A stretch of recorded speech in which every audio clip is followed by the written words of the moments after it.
I'll just press it now. I'll just press it now. Okay. Okay. Going live. Hi, you're with Scott. I'm Ganjikidd. It's midnight. It's always midnight. This is your right ear and your left ear. We're in Thus, the podcast. This is Thus. I'm with Steve. Thus is a podcast about how people think, feel and behave. Tonight is our Christmas special. And what could be more Christmassy than discussing unsolved murder? With me, I've got forensic psychologist Steve of the Dead, and we'll be taking a fresh look at the JonBenét Ramsey case. This is a 20-year-old case, and lots of things have been discussed, from the ransom note to the TV interviews. And sadly, not only JonBenét, but also her mother Patsy died of cancer. So we're going to treat this with some respect for the dead, but I might also make a couple of irreverent comments. Your comments are very welcome in chat. We'll be responding to them with interjections completely acceptable. If you've got a particular theory, then if we don't cover it, at the end we can do a Q&A and you can ask forensic psychologist Steve of the Dead for his opinion on your theory. Later on, we've got a palate cleanser when we will discuss our favourite Christmas films, just to, tidy things off at the end and cheer everything along. So stay tuned for the biggest questions of the night, which is, who do you think killed JonBenét, and is Die Hard a Christmas movie? First of all then, let me just check as well. I've got my relaxing video game music on in the background. That's what you can hear. If that becomes too intrusive, anyone can let me know and I'll change that. I can see chat, and I've got chat on the screen. This is Thus. There you are. Hello, Bob. And I've got Steve on the screen with me, and I've got my notes. Okay. Steve, how are you? I'm not getting video game music. I feel a bit oh yeah, that's true actually. In the new year we will upgrade to a podcast software, but at the moment I'm just using Discord. So I'm just curious. I am pretty sure, like 99% confident, it's from Genshin. Well, no, actually today it's been from Genshin all the time. Today I've chosen some relaxing winter video game music. Well, I say I've chosen it. Super Media All Stars have chosen it, so it's from anything: ukulele, Xenoblade Chronicles, Harvest Moon, the whole shebang. So if you anything that's got like a Christmas level. Yeah. The Ice World musics. Yeah. Have you had a mince pie this season, Chris? I still called you Chris then for some reason. Yeah. Have you had a mince pie this season? I have, yeah. I went to Costco recently, and their mince pies are like the shit. So, I should stop saying that. My mum and my dad listen. My dad had a brief word with me about my language. So, we're okay. Yeah. We're okay. I don't mind the language myself, but I thought it was Costco that you were going to try and censor out then. No, not Costco. But yeah, no, I've had mince pies. It's the season, and I've been a bit of a bar humbug historically, but a while ago I started thinking, you know what, I'm going to try and enjoy it, and at least the one thing you can enjoy is food. So it's my favourite, because all the chocolate, all the mince, everything goes on sale basically, and nobody cares that you're glutton.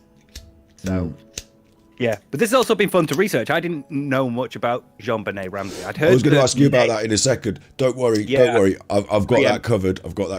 We're just doing our little preamble, Christmassy preamble. I hadn't got my Stolen joke in yet, so. Oh, right, go on. Well, I've spoiled it now anyway. I was just going to say, once you told me about mince pies, I was going to say I like to sample new foods, and I was going to try some stolen Pantone. Forget it. Yeah, it's irritating. So let's before we get into the nitty gritty. Yeah, that was one of my first questions. I wrote it. He was 38. That still blows my mind. He was 38 when he first tried a mince pie, and that is just alien. Are they not common across the Americas? They mustn't be. They simply mustn't be. But I can't imagine a Christmas without them. Yeah, mince pies in the UK, as for anyone that doesn't know, that in their late 30s that doesn't know, it's a combination of like dried fruits and there's some. Yeah, like raisins, sultanas. Yeah, I'm actually struggling to decide what's actually in it now. It's a brown sweet mush.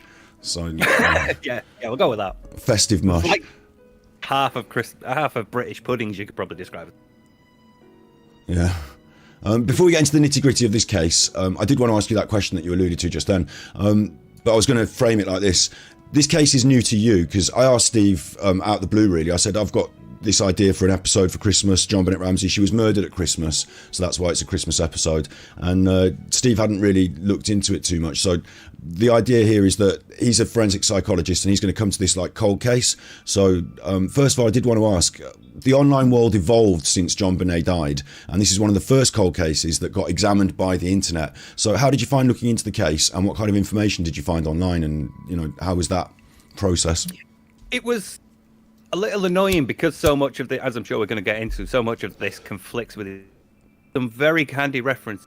There's I wouldn't necessarily call it a wiki, or I think it predates Wikipedia given the site's design and general look, but yeah, there's a website that was very comprehensive and had a very detailed breakdown of the timeline, which was very helpful for me. Some of the news articles from the time are there as well. There's still the name of the town, Boulder.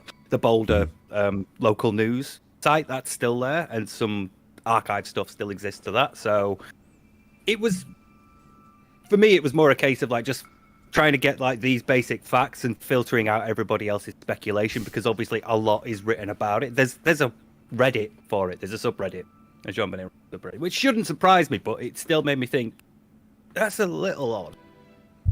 Well, it kind of the internet. I was just doing a bit of reading myself, and one of the interesting things I did all this. Looking at the YouTube videos, looking at the theories, looking at the ideas, and then I did a bit of sort of meta reading over the last couple of days. And this concept that when the murder happened, you didn't have Facebook, you didn't have any of these social media sites, and so the attitude and the way it was handled at the time, that kind of changed over the years, and the Ramseys presented themselves in different media formats, like they went on telly and they did interviews and stuff. And then the internet sort of, as it evolved, like you said, you had these early forums and different spaces for talking about things. This crime, like the pursuit of an answer, has evolved with the internet, and so I guess it must have been one of the early Reddits in itself. The whole concept of online forums and discussing things like this. Apparently, HR says it was on all the news in the US when it happened. Yeah, I think it's like an American Madeleine McCann in a way. It's viral without the internet, HR says there, yeah. I would imagine in that case, closer to James Bulger for us, because just in terms of the media saturation, when you only have your conventional offline media. So I would imagine. But of course, we solved James Bulger's murder, but there's a fascination with an open case, isn't there? That there's always a sort of big question mark hanging over, and to this day, they're doing specials, and new documentaries are coming out. Netflix did a special. There's a never-ending appetite for this story. Yeah, but that's true of any unsolved case. To this day, people speculate on the identity of Jack the Ripper, even though at this point, never good. So. Yeah, and again, I sort of don't wish to imply that this is an exclusively internet thing, or all internet discussion sprung from this either, because obviously pre-1996, the internet was around. People did discuss murder. They talked about all sorts of stuff, but there's a corner of the internet where people gathered about serial killers, murders and things. It has always been there, just as, there's corners where people talk about Star Trek, football, wrestling. There's always been an area of the internet. It's just that more and more people are now online. But I think one of the important parts of that is, you imagine being around that age at that time. Not, say, the age of her, but her brother, Burke, he was 9, wasn't he? Mm-hmm. She was 6, 9. So imagine if you're a 9-year-old. Because the thing that stuck out for me for James Bulger and Dunblane was that the people were around my age or my brother's age. Mm-hmm. So this must stick with you. And as you're growing up and coming of age, access to the internet is increasing, and you're more likely to then have a device that can connect to it somehow. And so you might go looking for that, or you might go talking for that, or talking about that, sorry. So it's one of the ones that not only is an early internet thing, but it's because of the age of the people at the time, as these age groups are getting onto the internet before older people and younger people. So do you think it's carrying that memory, as it were, and sort of having it with you? Yeah, it reminds me of the story of Aaron Swartz, the internet's own boy, who, his memory is carried by the internet, and it's kind of strange, actually, isn't it, that this memorial, happens through this constant They say, keep people alive by talking about them, don't they? In some way, and like here we are talking about her. Do you think the internet, like, I would have thought, as a criminal investigation standpoint, all the information that can be brought up, the better. So the internet would be a source of great, new angles, new ideas. Maybe the case would become solved. Or do you think it's the opposite, that it causes too much smokescreen and diffusion and too many theories? Yeah, basically, I was leaning more towards that way, because obviously any information is valuable up until the point where it's not. And the problem with the internet is that while it can bring up valuable information that can crack a case, I'm thinking of shout out to Nut of His Mind for reminding me of the Delphi murders, where the two girls were found murdered, and one of them had broadcast on Instagram what appeared to be a clip of the person who murdered them marching on a hill. And that was obviously found because it's online. So the internet was like, hey, police, look at this. But what tends to happen more often is that your signal to noise ratio skews, in terms of it's now harder to filter out actual information from rumor or hearsay or just leads that don't go anywhere. Obviously a couple of people have since sort of like come out and claimed credit for this. Some vendors have claimed credit for this, said, hey, I'm the one that killed her. But obviously they're full of shit. They're not. But spoilers. But that's my point. It allows that to process. And one of the issues that I had with this is because it's such a notable case. It feels like, in that regard, like you said, Madeleine McCann, everything tangentially related. I've done it again. Tangentially. Everything even remotely associated with that case is going to be pored over forensically by hundreds of thousands of eyes, and they're all going to come to different conclusions, and not all of those things are going to be relevant.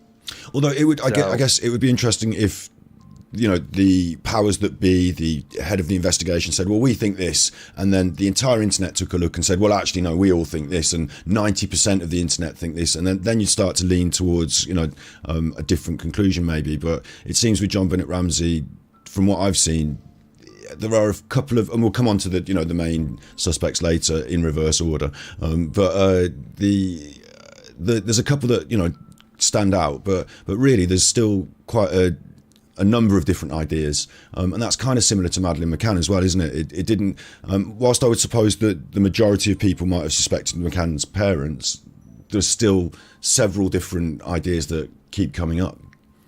Yeah.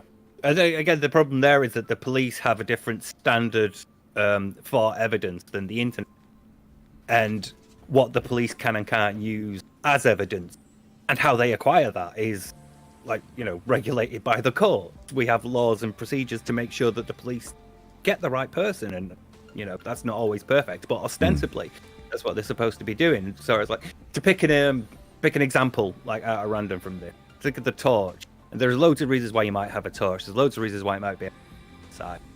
But the internet can go, well, that's a big enough torch to crack around the head with, so there's your murder. But the police have to prove that. The police have to be able to prove that to a jury of 12 men. So, or women. 12 people. Yeah. 12 people of non-denominative. However you may identify. A cross-section of society. A non-patriarchal cross-section of society.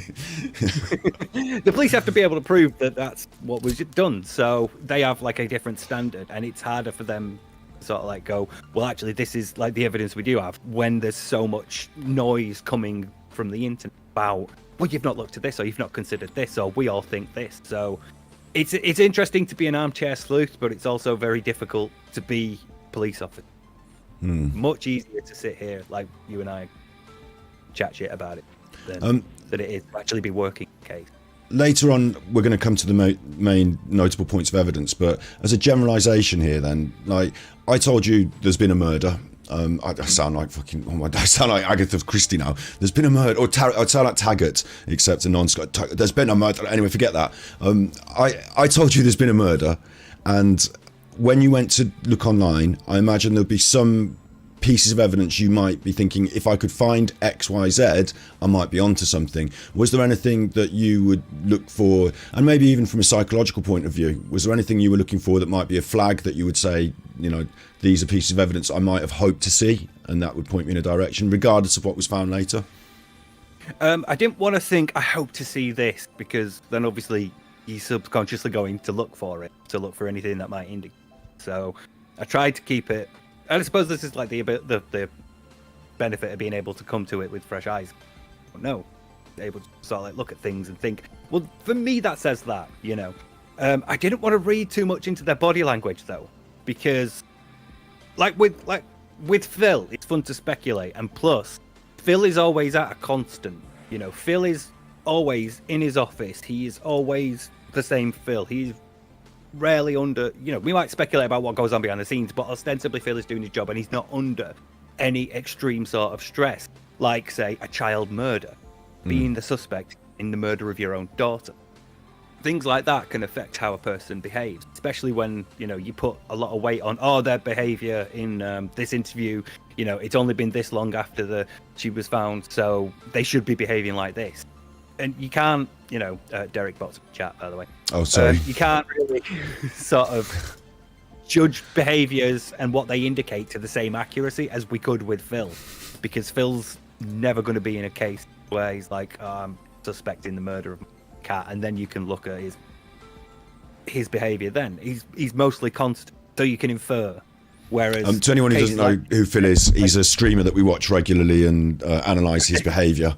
So he does present us that constant, for 14 years. But yeah, I see your point here. Like I've looked at a lot of these videos and maybe thought about the body language, but like what you're saying here is I have no view of what these people are like beforehand, and so can't really judge if there's any difference in their body language or standout things, because you're suddenly in a position that's very remarkable. Regardless of whether you're guilty or innocent, you're going to behave in a strange way because you're on telly being asked about your daughter's death, and that's a strange thing.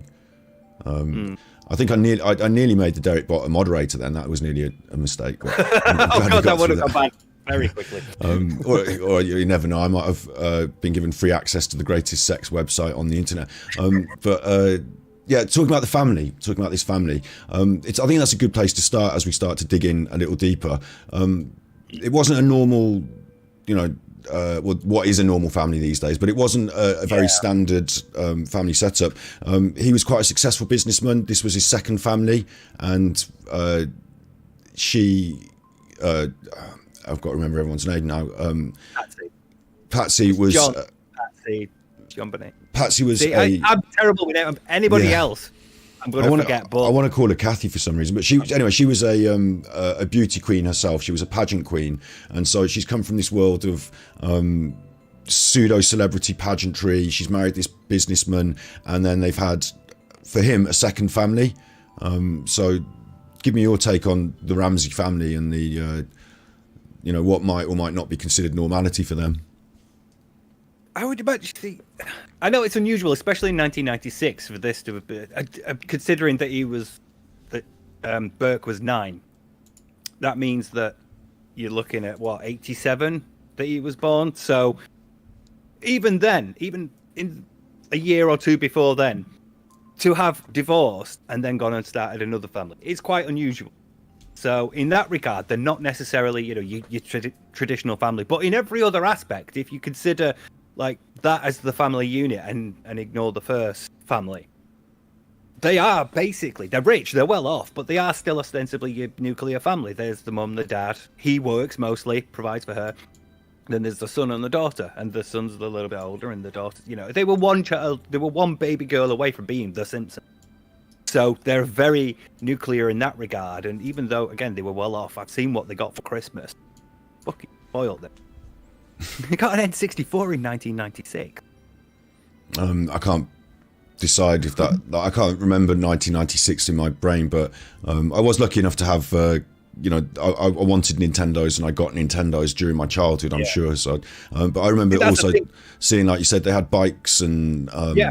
it did seem like quite ostentatious, all sorts of things. Set. Yeah, there was quite a lot of. I got my. No, I think it was 96. I remember getting an N64 very close to the release date, so I'm assuming it was 10 years. It was on the day, on the year. Sorry, but that was it. I didn't then also get a big bike and a train set. Yeah, you know? you kind of get one big present, don't you? That's the concept. Yeah. And they will have got others as well. They'll have got a little. Interestingly. when I was growing up in the 80s, my dad ran a roofing business, and he did like, I'm not going to go through the potted history of my, my thing. My parents got divorced, but he had a bit of cash, going around, and he was running a business, and he would sometimes, during that 80s vibe, buy presents here and there. I remember once he bought me a bike as like a bit of a random thing. It was like, we were at the bike shop, he splashed a bit of cash and bought me a bike, and it was like a, wow, this is a like quite a huge thing. Like, so I can also picture this, like Patsy being this glamorous, the pageantry. JonBenét herself was involved in pageantry. They used to dress her up. I get the feeling of there being this 80s spending consumer, lots of money being thrown around on items and new bits and pieces. Bit of a glamorous lifestyle. Yeah, I do get that impression. Yeah, and we should probably talk about that as well, because pageant culture over here is just not a thing. That's completely bizarre, alien sort of like world for us. I would assume you found that bit a bit odd as well. When I was a kid, we did disco dancing. It was quite a phenomenon. Yeah. It was like a thing that is popular. And my sister, I think, because I was close, it's like JonBenét and Burke. I was quite close to my sister. She was a bit younger. She wanted to go to dance classes, disco dancing, so I went as well. Like, our parents dropped us off on a Saturday, and I was Dancer of the Year 1988. I had a little costume, and me and my sister, I was like 8 years old, and like we did the disco dancing thing. It was nowhere near pageantry, but I suppose it's the closest thing I could imagine, because at those events when they did their, a bit like Strictly Come Dancing, when they did their events, even the young girls would all get dressed up in sparkly costumes and have their hair done and do disco dancing. And I remember when I got to near puberty, like, beyond 8 years old, 9 years, I stopped going. I didn't like it anymore, because I felt inhibited and shy about the fact that we were dressing up in these costumes, and all these girls were. There was only 2 boys in the class, me and this other lad, whose mom ran the dance school. So it became a sort of boy and girl, I don't know, like a thing that I decided to. I'd rather have gone to the boxing club than the dancing class eventually. But for them, it was that times 10 even. Like, you're singing, you're dancing, you're putting on an act. I wonder how, but it would have been really interesting for that to be going on. Like, I was involved with my sister's hobby there, like, but if I'd have been on the outside and seeing it going on and glamorous and dressing up and, and I'm just playing with my Xbox, I think that would have been a bit different. But the thing I wanted to sort of state there, I guess, was that as a kid, I found it a bit strange, like being involved in it. I knew what was disco dancing on the telly, and I was dressing up as like the the top of the pops, but I found it a bit. As I grew up and became more grown up, I just thought, I don't want to be doing this. I find it embarrassing. Is probably the right word, embarrassing. Yeah. Yeah. So again, it's just not a thing for us. Like when I was growing up, I was the nerdy one, sitting and read books most of the time. My brother, who was the one who did sports, football, and stuff like that. But it, it's not part of British culture in general. They're not really. Even with like Strictly Come Dancing, they're adults at least, so you can sort of understand that. It's fine, they're adults, but there is like an element of, I don't want to say sexualization. Oh no, yeah, totally. It is like I have this like.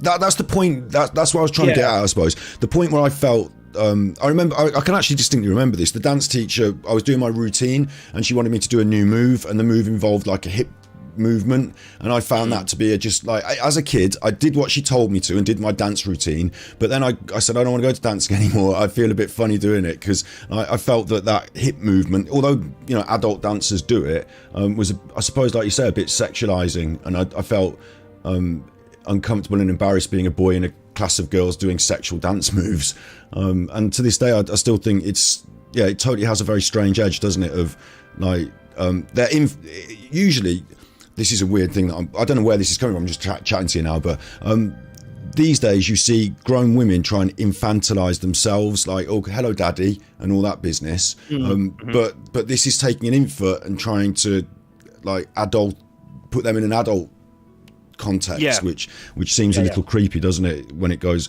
well, in some ways it can be cute, and I don't know if you ever did a show or like a drama production when you were younger, or like a Christmas event, like maybe a Christmas, not just the nativity, and everyone does an act and some people do a dance, and you know what I mean, like there's an element of the talent show about it in a way. We've got nowadays, I suppose it would be more X Factor. You see the dance troops on X Factor these days, don't you? Or Britain's Got Talent, or America's Got Talent. That's a good equivalent. They are like, we'll come out and you show off that you can sing, or that you can answer questions, or that you can dance. This is what the girls are being made to do. So, and there is like that element of talent contest to it, but it's the sort of added pageantry and the emphasis on like the costumes and the look and the makeup. See, like my experience of this and my understanding, like my complete like exposure to it, was a sketch in Brass Eye.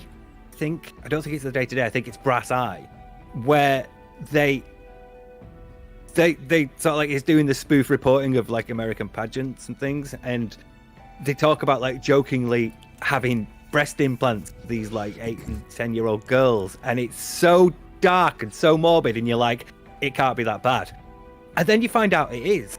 And then they're not like literally doing that, but there's sort of like emphasis on the cosmetic aspect of it. I don't know if they do a swimwear round, because a lot of these adult shows are known for the swimwear round. Like Miss World has a swimwear round as like a misogynistic centerpiece. Relic centerpiece. But I noticed a lot of the Americans in our chat here, Snips and they're saying that they're not in, like they're seeing this as a creepy weird thing, and it's not like a sort of American thing that everyone takes and says, oh well, just because the Brits don't do it, we love it. Like it's actually seen as quite a creepy thing around the world. I mean, in today's context of, there's more, I don't know where I want to say, like since the Jimmy Savile years of people get away with it and no one says anything, nowadays people say shit and point fingers. I guess JonBenét Ramsey and her murder sits somewhere just before, like these days the reason someone like Jimmy Savile can't get away with anything creepy at an event like that is because it'd be on someone's phone and everyone would say it and see it, and before it was just word against word, but now you've got this whole internet generation, and I think it's a lot more, things are a lot more visible. So I think it's strange as well that JonBenét Ramsey's murder sits in that moment where things start to become visible. But it's very odd. We should probably explain to the Americans in our chat that don't know that Jimmy Savile was a children's entertainer. Oh, I think they should probably. He's world famous now. He was only the biggest star in Britain, but then after he died, he managed to find a new level of fame. You'd be surprised. He is. After he died, it came out he was a massive child abuse. He was a huge nonsense. He was protected by institutions because of his charity work. It's amazing what you can. And he had friends, high-ranking Tories. Exactly, and he had friends of friends like Edwina Currie and Prince Charles and stuff. So if he ever was in a bind, and he was friends with police and different people, if he ever was in a bind, he was able to say, "Oh, well, go and talk to my friend Edwina Currie or the MP or somebody else," and he'd be able to play people off against each other. But I think, again, in today's day and age, if someone had taken a photo on a phone or something, these sort of, we'll go and see my friend, these sort of institutional protections would be harder to have because it would be out on the internet. Well, we say that, and then you remember Prince Andrew. Well, I would counter that with saying he went on the internet and proved himself. How do I say this without getting sued or killed by the MI5? But he went on the internet and we all saw his interview, and we all, at the end of the day, I think we all know what happened there, because facts are he didn't sweat. So, oh God, that's worse than dark. Peter expressed that. He doesn't even know where the bar is in Tramps, so it would be impossible for him to buy someone a drink. We'll do that another episode maybe, but I think these days it becomes more like, and that was the interesting thing about JonBenét Ramsey as well, is that they've done a lot of interviews that we brushed over that a little bit earlier, but we're talking about the pageantry bit, I suppose, going back to that now, which is that all the creepiness and all the like, it's definitely something that majority of people everyone in our chat and us find to be strange. And I suppose, is there another cultural alternative to it today that might be putting your kids on internet in some way? Is there a having your kids as part of your YouTube family channel? No, maybe. But even then, you don't dress them up like No. Like debutantes. It's very much an exclusively American thing. I've recently started watching Insatiable with my mate Kat, and that's a fucking amazing show about a pageant coach meeting a girl he thinks he can take through pageants. And again, it's like it's taken to excess, but it's still realistic enough that you're like, these things, they do happen. These pageants, they are run like this. These girls are under these pressures, you know. And I've seen it mentioned in chat. I've just seen H's comment in chat there. Yeah. I've seen it mentioned in chat that these sorts of things, they are. Scroll back up. H's themselves said it's parents, usually the mothers, living out their beauty fantasy in their kids, and I've seen that sort of like proposed as a theory behind. I think that's a really good one, because obviously she was in the pageants herself. Yeah. So she's had a kid that knocks her out the pageants, because you're not allowed to go up and down the catwalk with your being pregnant, are you? Surely. And so, I mean, maybe to be fair to Patsy though, she also has a journalism degree, so she's very clearly capable of working in another field. You know, she doesn't necessarily, life isn't exclusively associated to that. She may have wanted to do it as like a bonding thing with a child, you know, rather than it being like a projection of, I can't do this anymore, so I'm going to make my child. And maybe it's something she loved and enjoyed.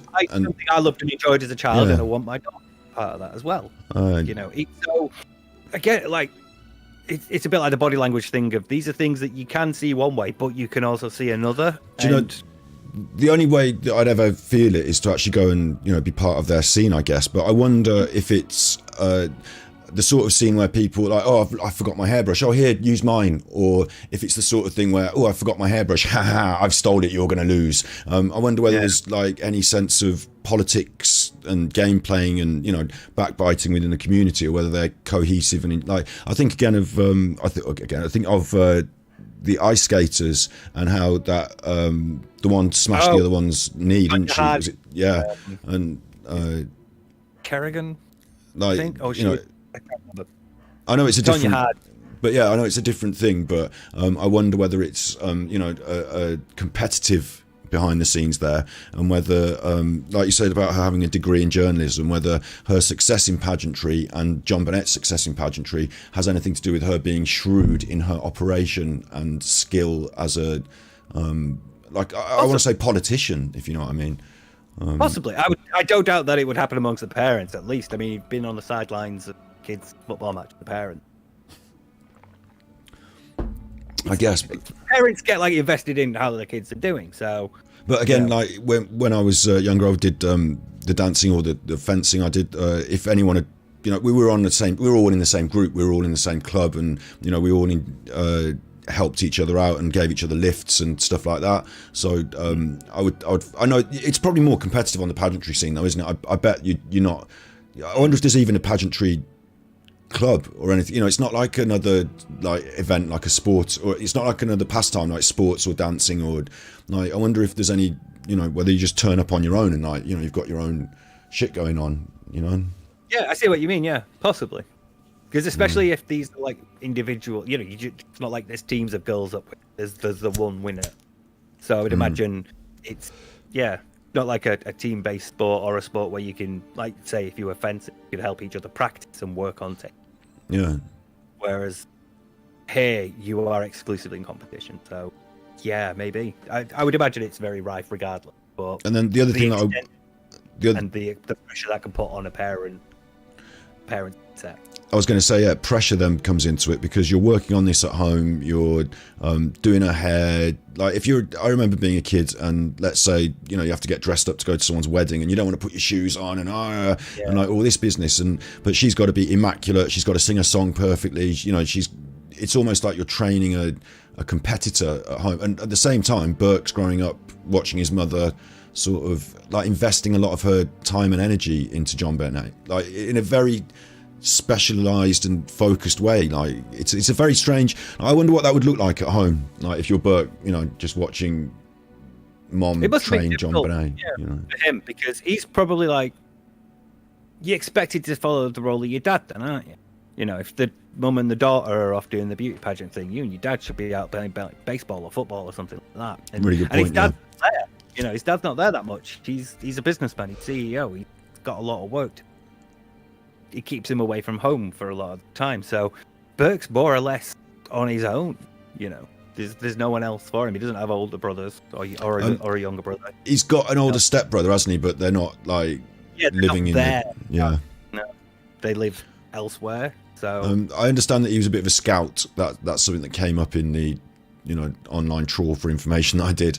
That he had an interest in scouting. He was like in scouting. There's there's like grades and rewards, and like I did it with we had badges and stuff like that. So he was like going through the ranks and so to speak in scouting, and so is his older brother. And maybe that's a connection with that fatherly thing. That maybe that's something his dad encouraged.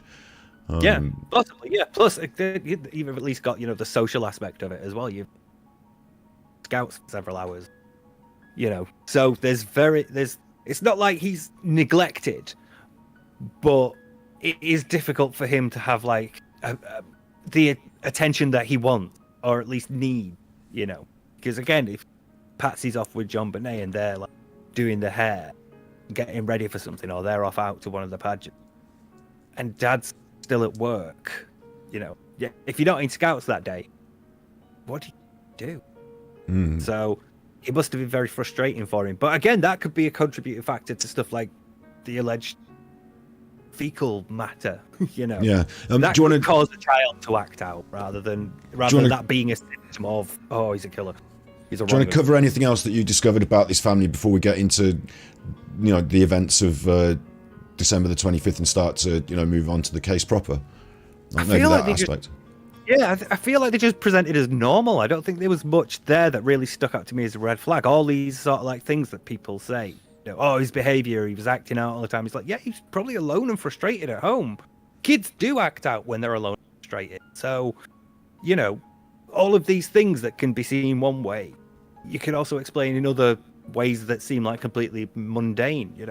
Like I'm quite comfortable by myself as a child, so I would happily read. But my brother, he was very outgoing, and he wanted a lot of attention, and if he wasn't getting it, be a right pain in the arse. So I love my brother, but he was a pain in the arse. You were alluded to then to some scat talk as well. I'm laughing now because I'm thinking of King Jad ticking off the bingo. It was Burke, wasn't it? I don't know about the truth of this, but I've seen it on the internet. But apparently he was messing about with his own poop, like doing kind of some things that you could, in one frame of mind, say, okay, like you've got a difficult child that's acting out some problems. This can be considered reasonably normal within the framework of childhood difficulties. But in other worlds, like there's not many of me or my friends that I remember like doing anything like this. So I think it stands out as being something that feels quite I don't know, quite like off the chart in a way. Tell me. There are a number of mental conditions that involve some level of playing with your poo, but again, that doesn't necessarily mean it is a thing that can be explained by other reasons. Children do it for a number of, and one of them is frustrated because there's no one's giving me affection. I feel like I'm alone. And as a kid, you don't really know much else about the world or how to process these emotions, and you don't know how to express it, so you get frustrated. I don't know like the steps it takes to get to that point, but I know that those steps can be reached by children. So obviously, if he's doing that, it is a sign that something is wrong, but that doesn't necessarily mean it's a sign that he's a killer. It's a sign that he's capable of garrotting his younger daughter. That's, sister. That's just, his younger sister, sorry. I get this idea as well, like you're saying about loneliness, right? It strikes me that we can sort of, how do I get this out? There's a lot of nice stuff going on. There's bikes, there's hairdressing, there's pageants, there's lovely foods, but we're also saying like children need time with their parents and direct one-on-one attention and love. And it doesn't matter how much stuff John Senior could buy and how glamorous his wife could make the home. If they weren't spending the time with Burke or with JonBenét, there were these frustrations. I think JonBenét maybe wet a bed from what I saw on the internet. Again, I don't want to state that as a fact without, and there's going to be a lot of things that I'll state today as things I saw on the internet, and we can just say that. But yeah, I think it's interesting, isn't it, that the basic premise of very happy, very glamorous family, got it all, should be happy, and yet the children are growing up feeling frustrated and isolated. And it reminds me of when I was growing up, and my parents sometimes, because my parents divorced and they had other boyfriends and girlfriends, and sometimes I could put on a smile and be like, oh yeah, no, everything's fine, I'm happy, I'm fine, and actually I'd feel a little bit uncomfortable in my own home because there's now a stranger there, if that makes sense. Yeah. Same for me. For me. I grew up with divorced parents, and at some point you be a partner, unusual, awkward. Yeah, but again, I'd also seen the bit about JonBenét wetting the bed, and I'd seen it used to explain why there was urine in her, and well, she had died. You do lose bowel and bladder control at that point. So we'll get onto those sort of things. Yeah. Oh yeah. But it's again though, children wet the bed. 6 years old. Some children wet the bed, and it doesn't necessarily indicate something. I think I'd seen that used as one of the contributing factors when considering whether Patsy did. That she's frustrated with that JonBenét's wet the bed again, and she shoves it.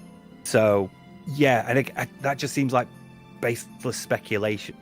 It's more likely that JonBenét's a 6-year-old girl who still wets the bed every now.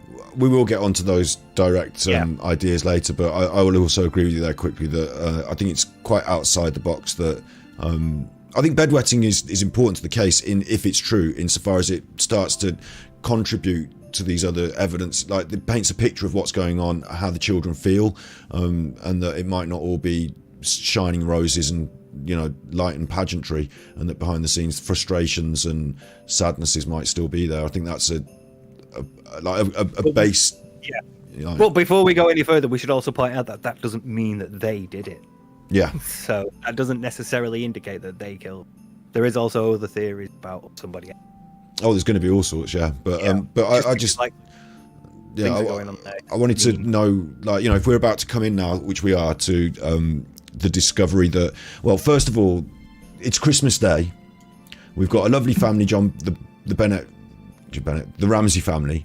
They've had a lovely Christmas Day. They've got all these lovely presents that we said about earlier. And for me, there's one strange thing that happens before JonBenét is killed, is murdered, is that they go to a friend's house. We discussed this off camera a little bit. I said I find it a bit strange, and I just thought we'd bring this up. I know that people do visit each other at Christmas, but in some way, I feel like you feel, again, going back to that comfort, your own home, a stranger in the house, having to actually be on a slightly different level of behaviour, maybe not being able to relax. It's Christmas Day.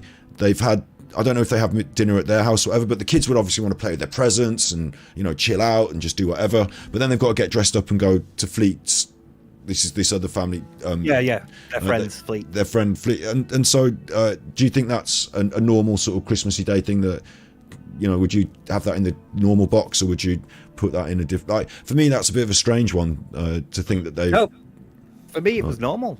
Right. Yeah, there's been many Christmases where I've got gone round to my nana's, I've gone round to my aunt, Christmas there, and then you're there. No, you get up in the morning, you open your presents. If you're lucky, you've got to play with too. But then you get dressed up, you go to the relatives, do you think or you relatives? I can totally understand, and I would definitely have it that we're going to see a relative, but just a family friend or a close family friend, do you think even if it's normal enough to be doing it, do you think the kids would feel I think as a child I would feel frustrated and put out a little bit, even on Christmas Day, or especially on Christmas Day, I don't want to go to Uncle Fleet's house or whoever, do you know what I mean? Maybe as a kid, or maybe do you think they would be excited to do it and it'd be fun and all fun and games and they're enjoying it? Well, either's possible, really. For me, it would depend on if there's other kids there, if they've got friends there, because it's we're going to see your friends. We're going to see Jim and Billy and Janet, Denise or whatever. We'll go and see them. you can get the kids happy for that, so they'll be all right with it. Whereas, you know, if it's like, oh, it's just you lot, it's you two, and then everybody else is a grown up. Yeah. You know, and you can't bring your bike. You're not allowed to bring your new bike or your own 64. Oh, no. So yeah, that's just as possible as well. I would assume there were some kids there. Just it was a party, and there were several families there, so I would assume at least some others had kids as well. So I guess I'm trying to build maybe like a stepping, you know, lay a trail of breadcrumbs for this concept of the frustration and Burke being frustrated that we're going to come to later when we discuss, you know, whether he actually did it. But no, I just wondered about that. Yeah, I mean, it could be it's hard to know, isn't it, whether that could have been a very enjoyable and happy time for them, or it could have been a chore for the kids that they were eager to get home and play with their presents. They arrive home late from this Christmas party to the point where their account, they go to bed. Well, more or less. Their accounts sort of, from what I found in the breakdown, because I sort of went round and made my own timeline. So good, yeah, because I've got one off the internet, but I'm quite happy for you to walk us through it. In, you know, you're the you're the expert, and I've like got a forensic psychologist here. I'm probably going to want to lean on your thoughts more than just what I saw on the internet. So yeah, go ahead. Yeah, we've probably seen the same things, but I found that when they got back around 10. 10 is like the last time that she's seen alive. So they're around then, and most of them say they went to bed more or less straight away. John says that he carried JonBenét up to bed, put her, you know, she fell asleep in the car, and he put her to bed. So she's still in her party clothes, and, you know, didn't wake her up at all. That was the last time anyone saw her. I think at that point, either Patsy goes to bed first while John and Burke like have a quick play with the Christmas toy, and then they go to bed. John puts Burke to bed, and then he goes. Or John goes to bed after putting JonBenét up to sleep, and then Patsy and Burke are up, and then Burke goes to bed and Patsy goes to bed last. But I get conflicting accounts, but generally one of the adults puts her to bed, and then the family are all in bed by about 10:30, maybe 11 o'clock. So do you believe that? Do you think that that's feasible as an account? I did, but the coroner's report says she has pineapple in stomach, you know, and bowl of pineapple is seen in one of the pictures outside in the house, and they didn't have pineapple at the party, so, you know, you have to assume that maybe she was awake, or maybe she got up during the night. You know, maybe she woke up at 10, went downstairs. Maybe she woke up at 11, or 12, went downstairs. Hey, Burke's made a bowl. Great, I'll have one of them. I think on Christmas Day, like if I was a kid and I'm being told to go to bed, that's going to be very difficult for me if I wanted to get back and play with my toys.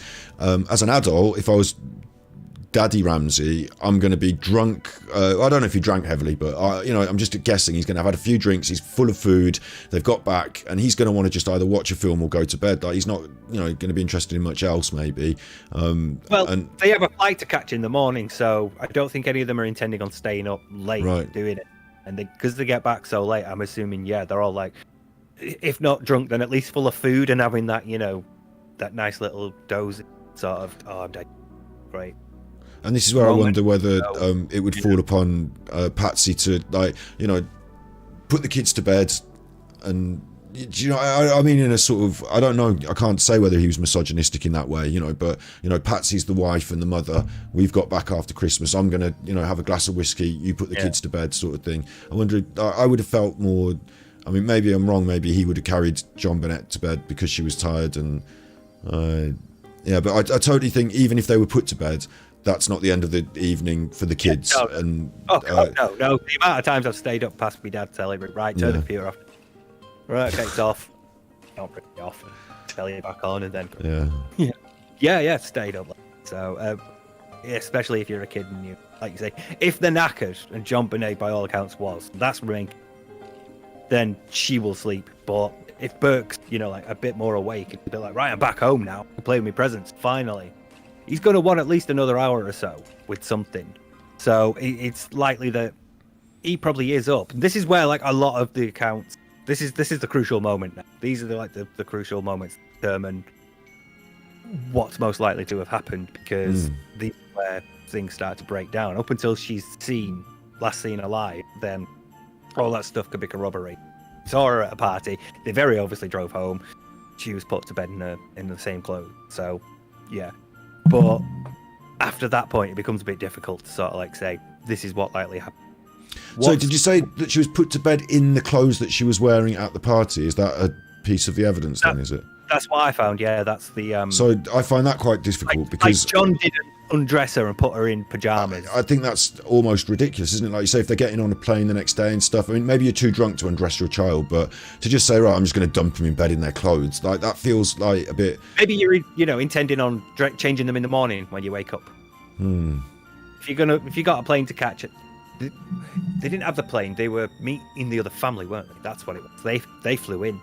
So even even Madeline's mum said that they did teeth and bedtime. Yeah. Like it's a hygiene aspect thing with a child. Like you make them wash their teeth and do their face and like get in the routine of bedtime. I find it even if they're asleep, you're probably going to just take off their outdoor clothes and put on their little like pajamas. I just think that's a strange one for me. That I didn't know that.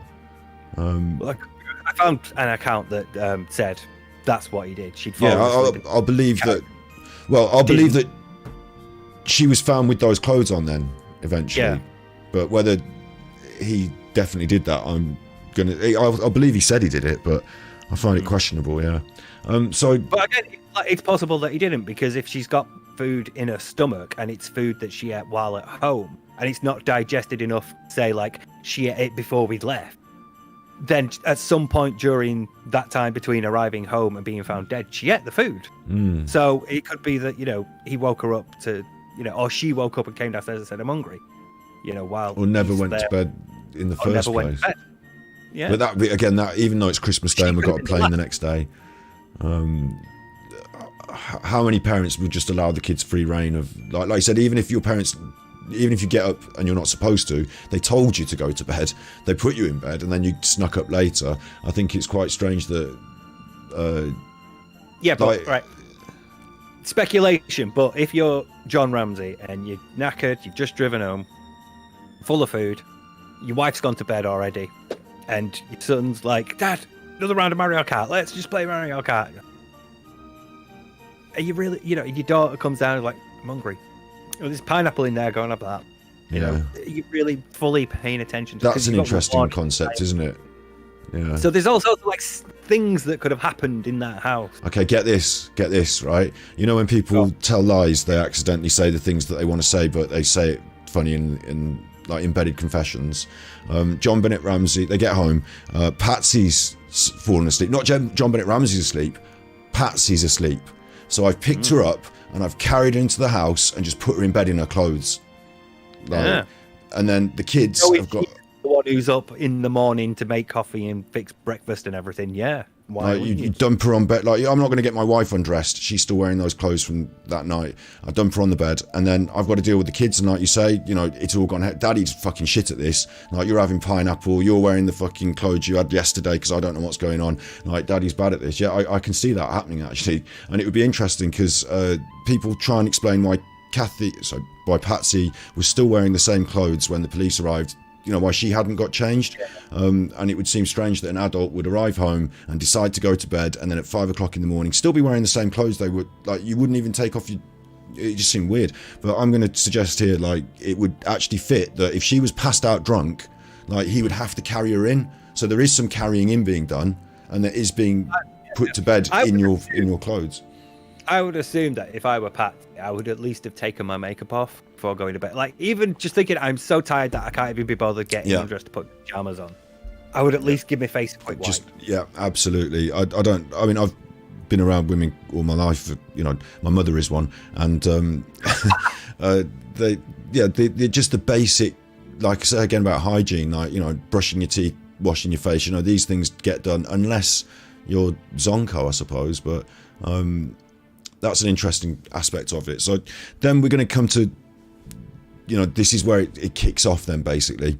Yeah. There's a big chunk of time. 7 hours. Pam Solo's talking about the pineapple as well. We're going to get to the pineapple because it's an important piece of evidence, but we're going to outline what happened, so to speak, first, or what was seen to have happened by the police.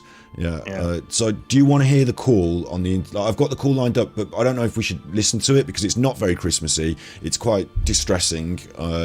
We can describe it, or I can play it a little bit. What do you think? I do have a bit of preamble because something happened before that call. Go for it. So around 5:30 a.m, Patsy wakes up. She gets out of bed and she goes downstairs, goes to make coffee, start breakfast. So she's got to get the family up early. And on the way down on the stairs, she finds the ransom. Which is fucking weird because it's on the stairs. Very weird, yeah. Normally you'd leave it elsewhere. We'll get into that later. There's a ransom note on the stairs that she comes down. And wait as well. They've got a big house, haven't they? So this is one of many staircases. So like this is the one where she walks down. That it's like there for her, isn't it? It's left like at her feet, so to speak. It's the place where they would find it. About 15 minutes later. So obviously she took a quick read of the ransom note. She calls her friends first. She calls John and Barbara Fernie and Fleet and Priscilla White. Then she calls police. And because one of the things I've seen about her is if she wrote the note, she found the note, whatever. Why did she call the police? If she's she's been explicitly told not to call the police. It's like, well, if you call your friends first and are like, fuck, my daughter's gone missing. I found this note. It says this. If my mate called me saying, my son's gone missing and I found a ransom note, what should I do? I'd say call the fucking police. Yeah. And so it's fairly, believable to me that they're like, call the police. We're on our way round. We're going to help. I don't know about I suppose we're on our way around is possible, but on Christmas night, if someone rang me up at 5 o'clock in the morning and like sounded, I'm not being funny. I don't know how well you'd have to know this person to be like, she sounds like she's off her head. I'm not sure we should go around there at 5 in the morning. Like, maybe the police are on it. Like, I don't know, maybe they're close friends and they need to go in there and support her, but only close friends. Like, I don't know. I would imagine they're close enough to spend Christmas Day with. Yeah, there's them, but there's the other ones as well. Maybe she has just called the really close friends, but I know that I've got like a friendship social group that if shit like this happened, I would call them, they would be round. But that's only a small group of friends. I wouldn't be inviting the neighbours. Like, it would be like extraordinary to bring in people who aren't really close. So I don't know again about how close they are, but I believe they're close.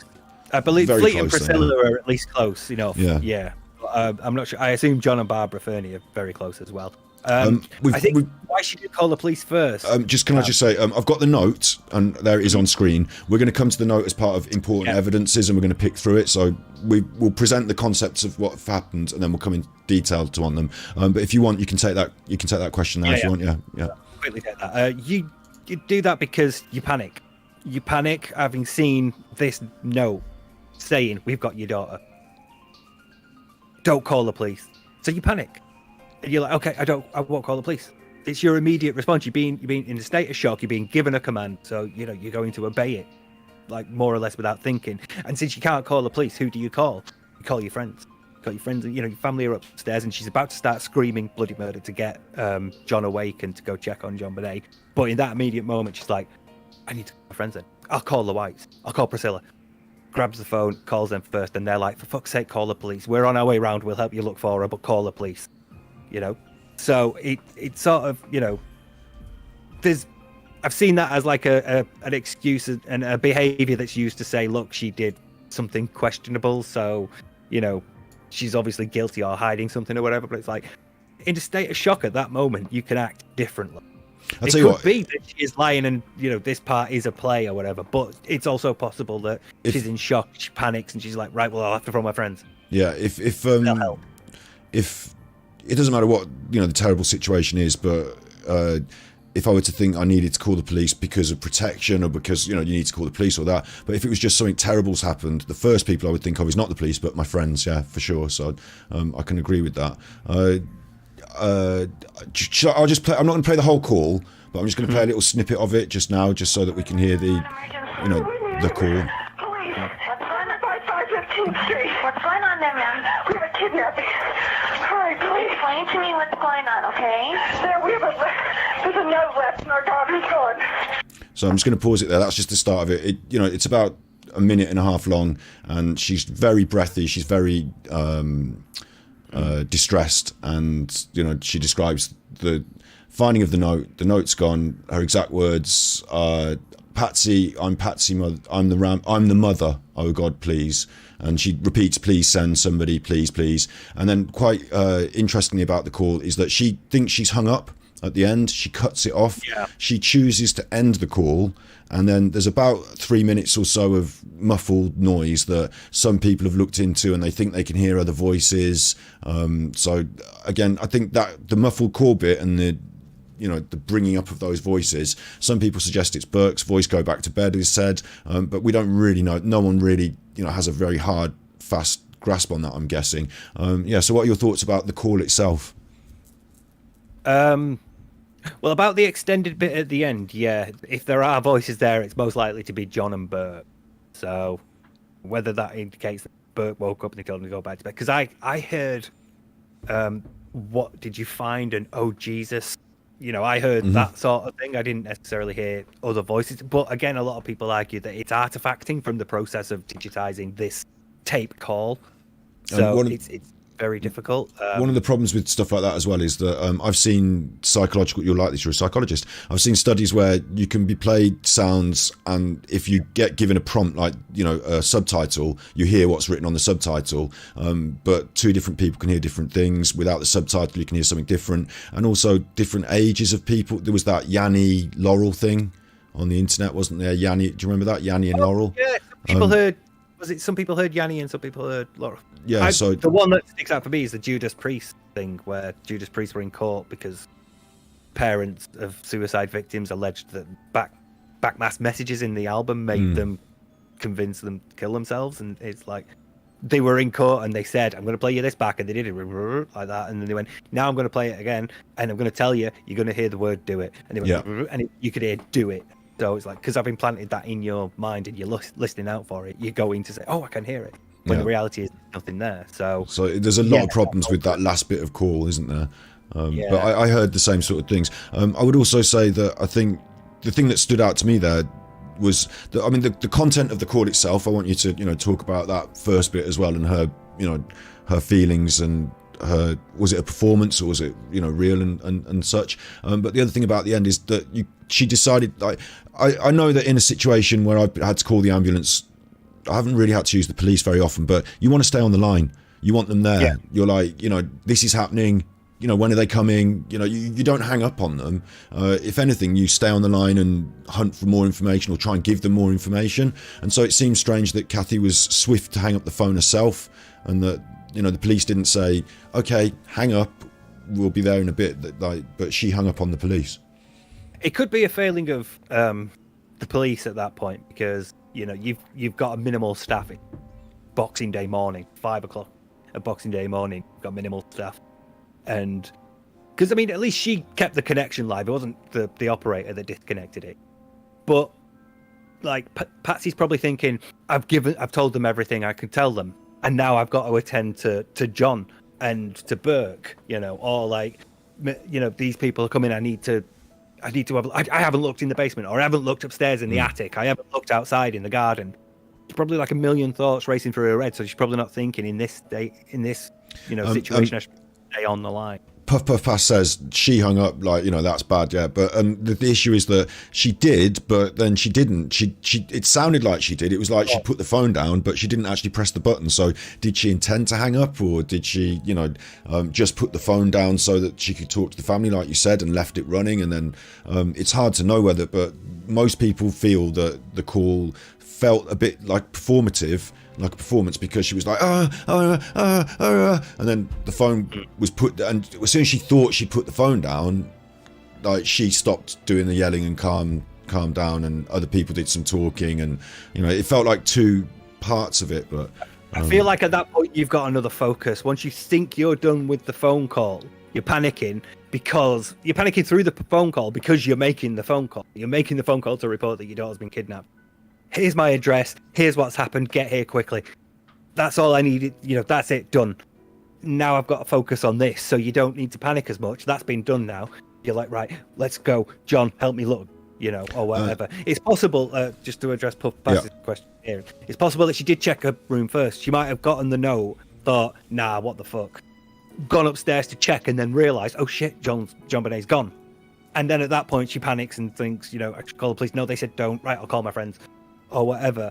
It's possible she did, but at some point between receiving the call, receiving the note, and calling the police and the police turning up, she did check because she goes and wakes John up. So that's the point where she checks. It's interesting that without word choice either, Pam. I think at that point, if you are panicking, sorry, I'm going to quickly. Yeah, go ahead. Yeah. I think at that point, if you're panicking, you're not probably thinking straight enough to consider how your words are sounding. You're just trying to get things out as quickly as possible. So, might be, maybe she should have said they've kidnapped my daughter, but also we have a kidnapping. There's only been the one. Your son's there. You checked his room, so there's a kidnapping. I'm the mother, meaning I'm the mother of the kidnapping victim. Rather than I'm her mother, for example. I think at that point your speech is probably jumbled. So.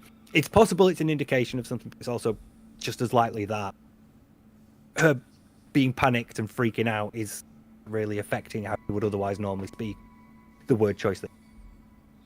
I was going to say it's interesting that without a note, you probably just look for JonBenét. You don't panic. You don't call the police, but it's the note itself. Wandered off, you think, wouldn't you? Yeah. You think, oh, she must have got out the front. We didn't lock the front door last night, John. She's wandered off. Or she's hiding somewhere, or somewhere. Yeah. doing a Shannon Matthews under the bed or something. But like the note itself kicks off this.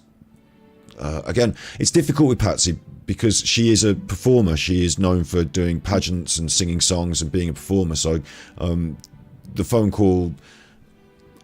Again, I know that you're saying she's going to panic. She's going to be in a high state of emotion, but maybe I've got this wrong, but I would think that trying to calm the fuck down and give the information would be important. So it seems like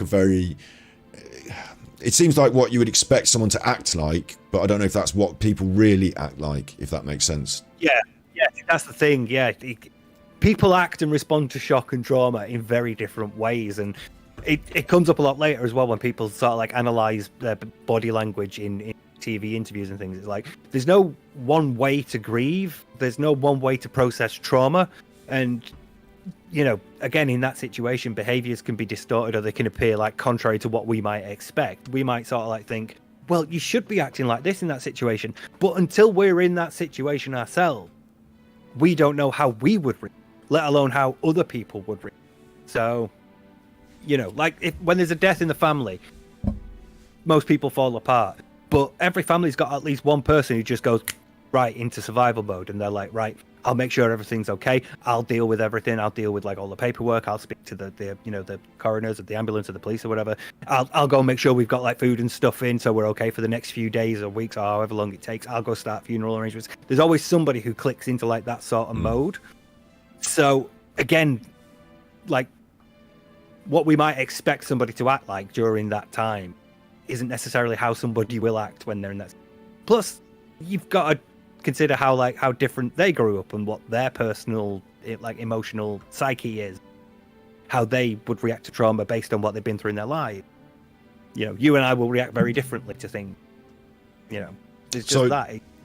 So we're finding it difficult to read into her behaviour at this stage, fundamentally, because it's a very difficult position to be in, and we don't know enough about their baselines and behaviours. That's what you're sort of.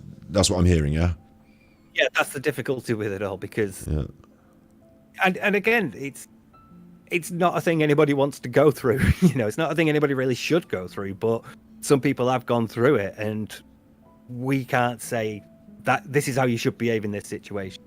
Like, ostensibly, if you were kidnapped by someone, you would never agree with them, but Stockholm syndromes, people act that are sometimes contrary to how we might think. So yeah. Okay, so the next thing that happens is they've made this phone call, their friends arrive. You can still be frantic, because Pam Solo, see, you can still be frantic, but if you're given something to like focus on that you think will abate this panic, then it will calm you down, because you've then got some channel for all this extra adrenaline and energy that your body's currently producing. So, if you're thinking, I'm done with like this phone call, that's one thing that I don't have to worry about now. It's on the way. It's going to help. I've now got a way to, John's up and we're going to go look and hopefully we'll find her, or hopefully we'll find something. It's another thing that I could focus on so that I don't have to process immediately this trauma. There will be time later to process what I'm going through, but right now I'm in fight or flight mode. So I'm not thinking, I'm just focusing and going from interesting as well, right? So what happens then is that the police arrive, but before the police arrive, the friends are already there. So we've got this is interesting because I'd like you say, I think you probably would want to go and look, but when the police arrive, they're not out looking. These people are out in the house and they're all sort of together. Yeah, they give the house a sorry look. I found some statement that said that the family and the friends at least looked, but they didn't look too deep. They wouldn't go into the wine cellar where she was found, just like the police officer wouldn't. They didn't go there at first. They just looked around, look in a bedroom, look in the crawl space or whatever. She's not here. But then again, at that point, they're contaminating a crime scene. Ostensibly, if they're running around looking after stuff, they're getting DNA everywhere. I'm going to put you on an ostensibly counter now. No, you're not allowed to say it anymore. Well, I can't say tangential. But yeah, so we've got these people running around disturbing the crime scene, and then I'm trying to make sure we don't go for 3 hours on just the moment before they arrive. But the body is discovered. Are we ready to push on to that next? Or did you want to say something else as the police arrive? There is quite a lot that goes on before the police arrive. Go on, before the bodies. Sorry. Go on then. Give me we've got the police arrive. Before the police arrive. Police arrive. They have a quick look around. They're on the assumption. They see the note and they're on the assumption that a kidnapper has taken the child and gone. So they walk around the house looking for escape route. And when he comes to the, I think it's, what's he called? Officer, I have his name somewhere. Officer French. He's the one who looks in the cellar. And he sees the door, into the wine cellar where she is. And he doesn't open it. They've got this. Most of us don't have a basement layer on our house with 4 or 5 rooms, but they do. Well, I've got a basement. It's not big, but Yeah, but I think most, maybe in America it's more common. Maybe where you live, but not they've got there's a train track room with playing. A little games room for Burke. There's washing machines. There's several rooms on this sub layer, isn't there? So it's not just a little. That's quite common in America. It probably especially is. Bigger house. Well, they've got a big house, yeah. But I mean, some people when you think of a basement or a cellar, they might think one room, like you said, wine cellar. It's not just down the stairs and that's it. There's doors and there's corridors and shit going on down there. Yeah. Yeah. So he's looking around. He sees that door and he notices that it's latched, it's been locked from the inside, so it's not a way out. You can't escape through the door then come back and lock it internally, and he's operating on the assumption that somebody has gotten out of here. How did they get out? So he sees that internal door and thinks it's nothing, obviously not that way, moves on. Because I've seen him get a lot of criticism, and he has dealt with a lot of stress and that throughout his life because of that. And it's but at that point, knowing what you did what was right. Because information came out later that suggested, But I guess I can see why, right? The entire internet who watch True Detective and The Wire and things like that, they know that if you're a detective and you see a locked door, it's your prerogative to just open that bad boy and just have a little look behind. It seems like as much as why would you open it if it's already been locked? But why has it been locked? It feels like that's a bit of a standout. And with what we know now in hindsight, I suppose, I can see why people think that. So he has a look, and about after 6 a.m. forensic units dispatched. They have a look around the crime scene. They start looking for prints and things. They cordon off JonBenét's room, but they don't cordon off anywhere else. They don't declare the house crime scene because again, they're not expecting anything happened anywhere else. They're expecting that stuff happened in a bedroom. What all the important evidence will be, it's going to be in the bedroom. Which is strange as well, though, because if there had been a kidnapping, there's got to be a means of entrance. Yeah. But again, we're talking who's on duty that can get there at 6 o'clock in the morning on Boxing Day. This is the minimum team, but at this point, you've also not only got the 6 adults that are there, the 3 families.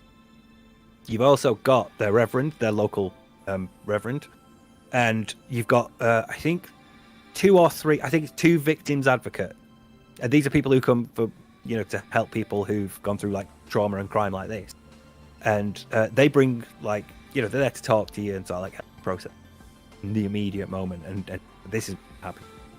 And they bring like coffee and like croissants, and bring donuts. I might be wrong about that, but they bring something to eat and some hot drinks for them.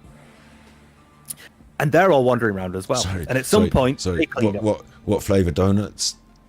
I'm not sure. I think it's a joke. It's a joke. Like you're being quite thorough. I did my own. I wanted to get like my own timeline rather than anything else out. So they wander around the room. Yeah, they wander around like the living room, kitchen, and once you're finished with your coffee, let me tidy that up. They again also contaminate the crime scene. They move things around. Yeah. Because, they like wipe down surfaces in the kitchen. So because like the upstairs is cordoned off, they're not thinking I'm cleaning up a crime scene. They're thinking I'm cleaning up the kitchen. I'm doing them a favor, But it takes so long to get to the point that the whole house is it's like well after 1 p.m. when the house is finally cordoned off.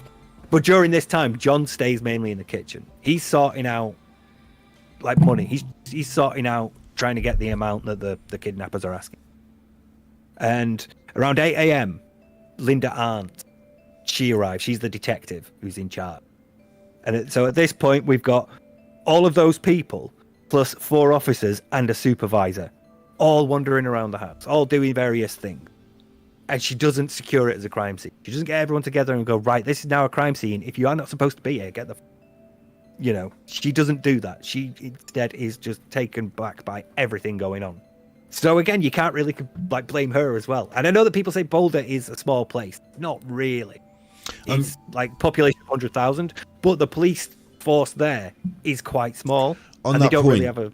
he's supposed to be quite a big businessman, and is there, do you think, any aspect to this where the police arrive at this big house, this wealthy individual, like known to the local area as being a notable person, and in some way do they defer to him and his like you say, they're tidying up his house, and they're like, she's not...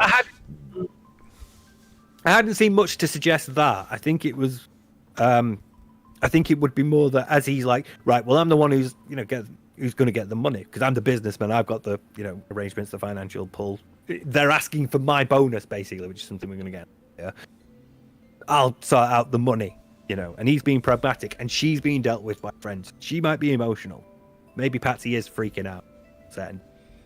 So she's the one who everyone's focused about. While people are like, Johnny, you all right? I'm trying to get on, trying to get hold of someone who's wiring in some money. Don't worry, And he said that in future interviews as well. He's that sort of person who clicks into like that sort of mode of, right, I will arrange this, I'll sort this out, I'll do this.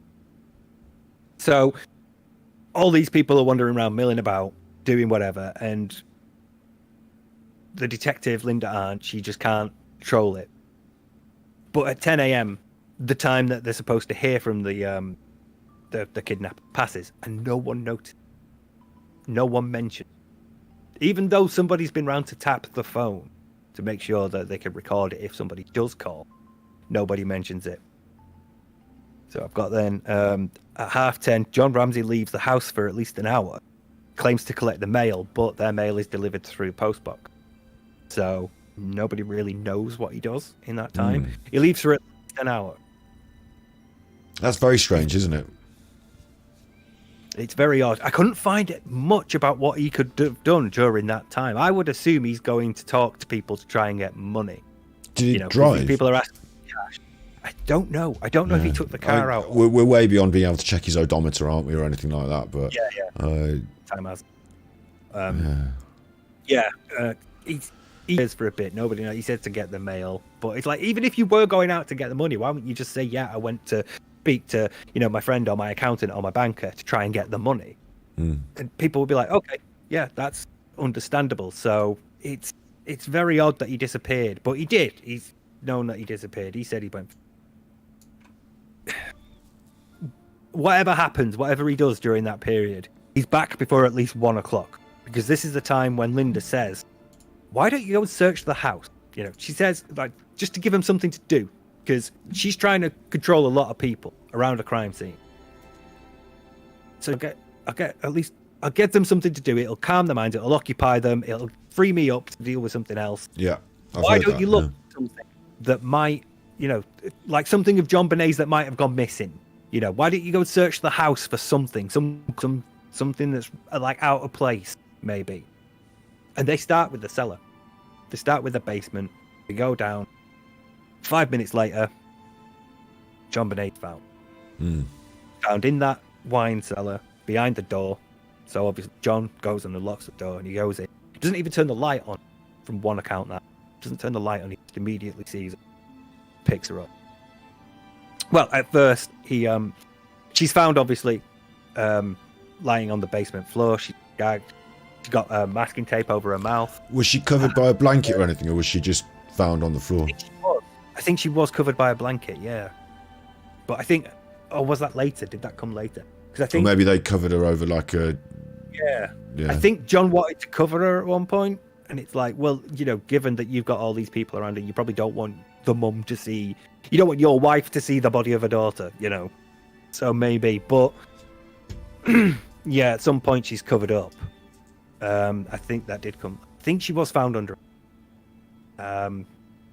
But yeah, he goes straight in. They start with the basement. He goes straight in. He finds. And after taking the masking tape off and untying her arms, picks her up and he takes her upstairs. Once again, ruining her crime. Yeah, because it's irrelevant of whether she had a blanket on or not, because we would never know, because he went in there and picked her up and brought her up. It's 100%. There was someone down there with him, like sort of looking over his shoulder, maybe. But other than that, and you wouldn't really. Yeah, I think it's Fleet. It's Fleet. It's Fleet. So even then, you wouldn't like if you're down there looking and he's going in that room, you'd probably just instinctively look in a different place. Like you probably don't. What are you looking at there? No, Yeah. So and he's come out. He's brought her upstairs. She's in a state of partial undress, partial binding, and also she's stiff. I was going to use rigor mortis. That's it. Yeah. So he's brought her upstairs. Then, like you say, completely contaminating the crime scene, holding her in his arms, to what I've seen, crying and screaming about his, now discovering his dead daughter. Yeah. As he brings her out of the basement, he's, Detective Arndt is there, and he says, is she gone? And she says, yeah. And she takes her. She takes JonBenét. She doesn't say put her back where you found her. She doesn't say anything like that. She takes JonBenét and moves her into the living room near the Christmas tree. And I'm not entirely sure why she did that. I guess, again, if you're like overwhelmed by everything that's going on, you're the only detective there. Brought the fuck found her. You probably not. I don't know why. I couldn't find anything about why she did that or why she. But that's not in the book. That's not like the. That's not what they're supposed to do. No. You would tell him like put her down immediately. No more. Like you can't take her back because you're just going to recontaminate a crime scene. Put her there and step away. Is the sort of thing you do. But again, if you were by the book, you would have secured the crime scene ages ago. But again, Boxing Day, small-ish police department, minimal staff. And they're looking for a kidnapping. They didn't realise it was a murder. Yeah. But yeah, she then calls in a code black, which is police lingo for murder, and she requests backup. And at that point, the forensic team is like redispatched to the house again, and they finally secure the house as a crime scene by 10-2. So they did finally get there. They finally called it a crime. And then at that point, taken away, autopsy, pictures. So yeah, from that point on, it becomes a big investigation, and everything is looked over and poured over. And so, we can take a sort of thought breath for a moment there. Just the grim discovery, and it's a tragic thing. And I know that we should pay some respect to the dead and be. I'm not going to try and make jokes about someone's dead daughter, but at the same time, we have a sort of buoyant atmosphere here, and we carry things along a bit. So. It's just worth noting that is a tragedy, whatever happened. But yeah, then what happens is that all this investigation starts to come to light. We don't as the public see everything all at once, but some years later now we're party to almost everything. So we now have the opportunity to go over the notable evidence, the autopsy. The police failed to close the case way back then. They reopened it, I think. There was new DNA evidence put forward. It's been 20 years, and even as we speak today, I think they've got the case open again, and they're hoping to, push forward with it with new evidence. I think advances in DNA testing technology have sort of like kept that alive. Yeah, that hope. But yeah, we so should sort of like talk about the DNA of it. So let's go wherever you want with this. Like this is the we've very strictly stuck to the framework there, but we can't cover a 20-year timeline now. So what I'd like to hear from you as a forensic psychologist, one of the questions I had actually before we go deep in any particular piece of information is that we can learn a lot about a criminal from a crime scene. What you've told us already is that the crime scene has been disturbed, and is it all right to do this question now, or do you want me to go through the evidence first? Yeah, so I'm just happy that you brought that up, because I go into a lot of detail about the time of death, the autopsy reports, ransom notes, I've got handwriting analysis. Oh, we're going to do those things. Yeah, we're going to peek. I've got the note, and we're going to do that. I have to try and remember that I have to try and live edit you, so we're at 1 hour 25, and you've got another hour and a half. If you want, we can push hard, but when we get into the 4 hour mark, we will be pushing hard. So that's all in hand. This is engaged. Get some likes. If we get 100 bubble likes, then I will. There's something you got anything nearby? I'll draw a cock on the wall. Fucking won't, mate. I fucking won't. No, I will.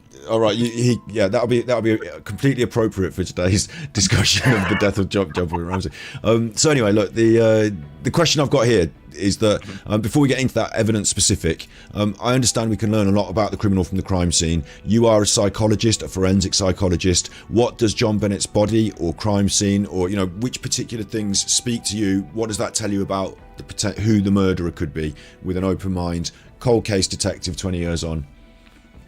Okay, the two things that really speak to me are the injuries on JonBenét, because murder takes a lot of effort. It's actually surprisingly difficult to kill someone, at least by hand, So you need to be in like a certain mindset to do it, and it's murder's typically done for one of three reasons. It's compulsion, or it's an act of passion, or it's for profit. So you've got your serial killers who feel compelled to kill. You've got people who discover their wives in bed with another man and red, and you've got your gangsters and drug dealers killing like territory. So there's three main reasons why, and you can basically eliminate two of them. Yeah, already. I was going to say they're not killing for profit, and they're not killing for compulsion. There's little evidence for compulsion, and it's obviously not for profit. So it has to be an act of passion.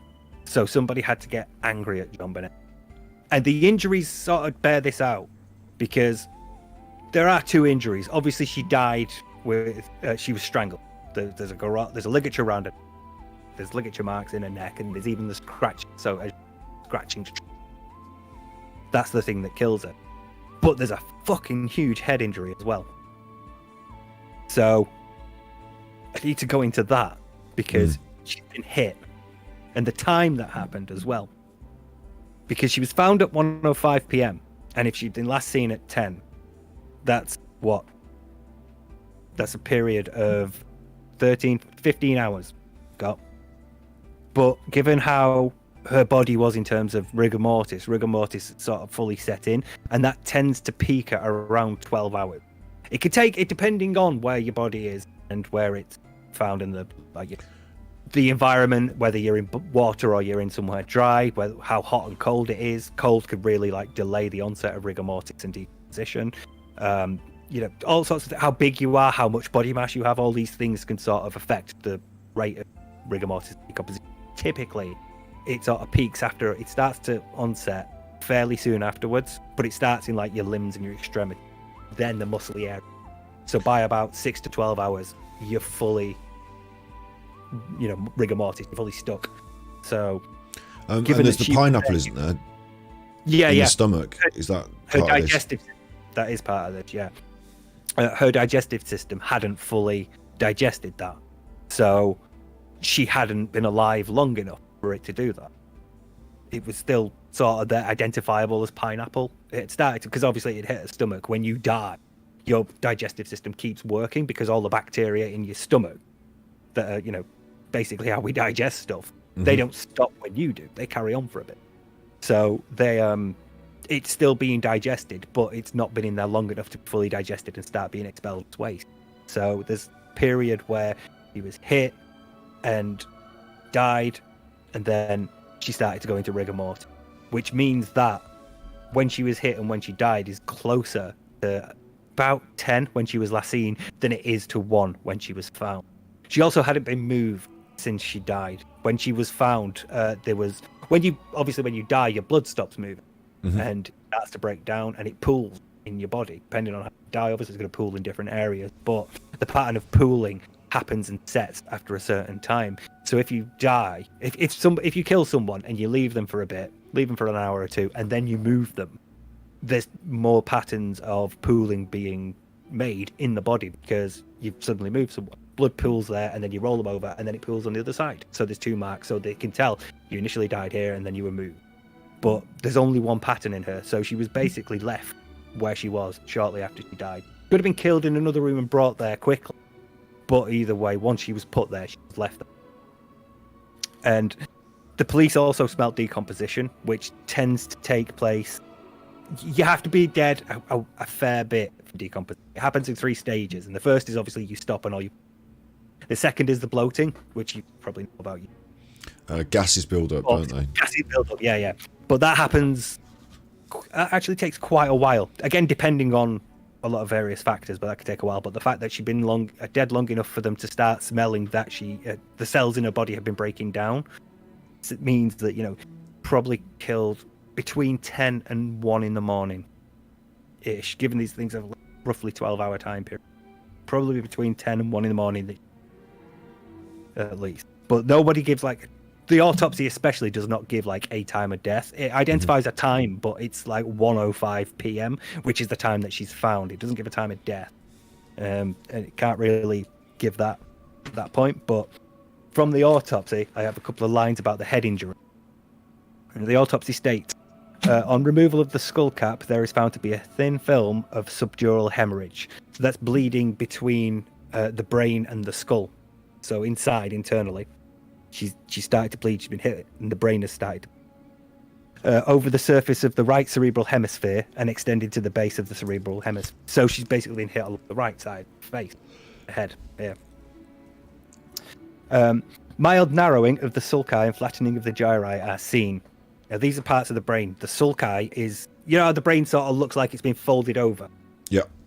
The sulci are the gaps as you fold over the bits. The gyri are the bumps. They're the rising thick.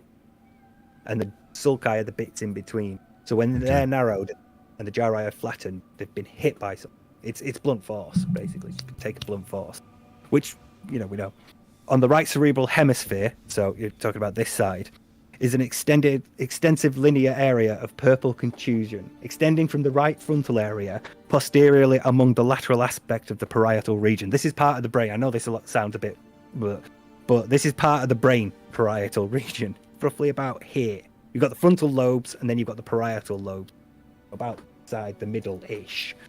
These are parts of the brain that are they process sensory information. They process vision, sensations, hearing, taste, temperature.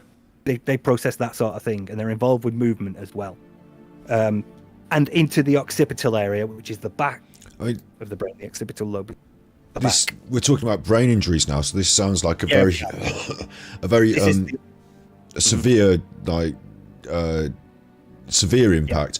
But then she's only an 8-year-old girl, isn't she? So how much force do you think would take to create this sort of? Well, the skull is still surprisingly tough. I mean, I know you trip and fall and crack your head open, but that's not the same as blunt force. She's needed a lot of. It's either a hard strike with something light, or it's a strike with something heavy.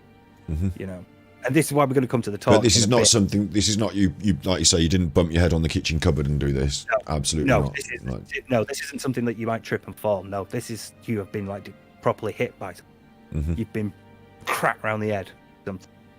And into the occipital area, which is the back of the brain. This is involved in visual and spatial processing and memory. So it's involved with like distance and depth perception. This area of contusion measures 8 inches in length with a width of up to 1.75 inches. So it's very thick, very long, and it's basically gone from just at the front of her head, across the side, all the way down. It's basically this like amount of a head. So just above the ear, I reckon. Maybe it's hit her ear as well. I don't think there was much in the autopsy about like impact to the ear, so I'm assuming it was above. But she has taken a huge, because she's a 6-year-old girl. So 8 inches is basically like almost the length of a head.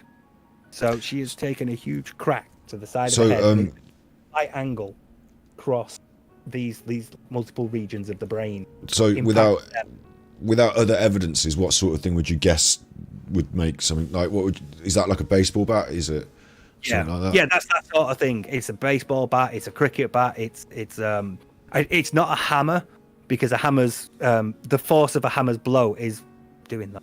The force of a hammer's blow is focused on this sort of area, and while cracks would radiate out, there would be a huge sort of break here. Whereas what they actually found in JonBenét's was a rectangular piece of skull that had been sort of fractured off towards here. So she had taken a blow at around this, sort of just coming down here. She's taken a huge hit. We'll make that bit into a short for the Derrishes out there. The next thing is what killed her, right? Okay, very quickly. Yeah. This isn't what killed her. This isn't what killed her. The garrote is what killed her. Right. We know that because there's defensive wounds as she's being strangled. Right. And obviously, if she's unconscious, she's not going to be doing that. Like it's theorized that she may have regained consciousness at some point while this was happening.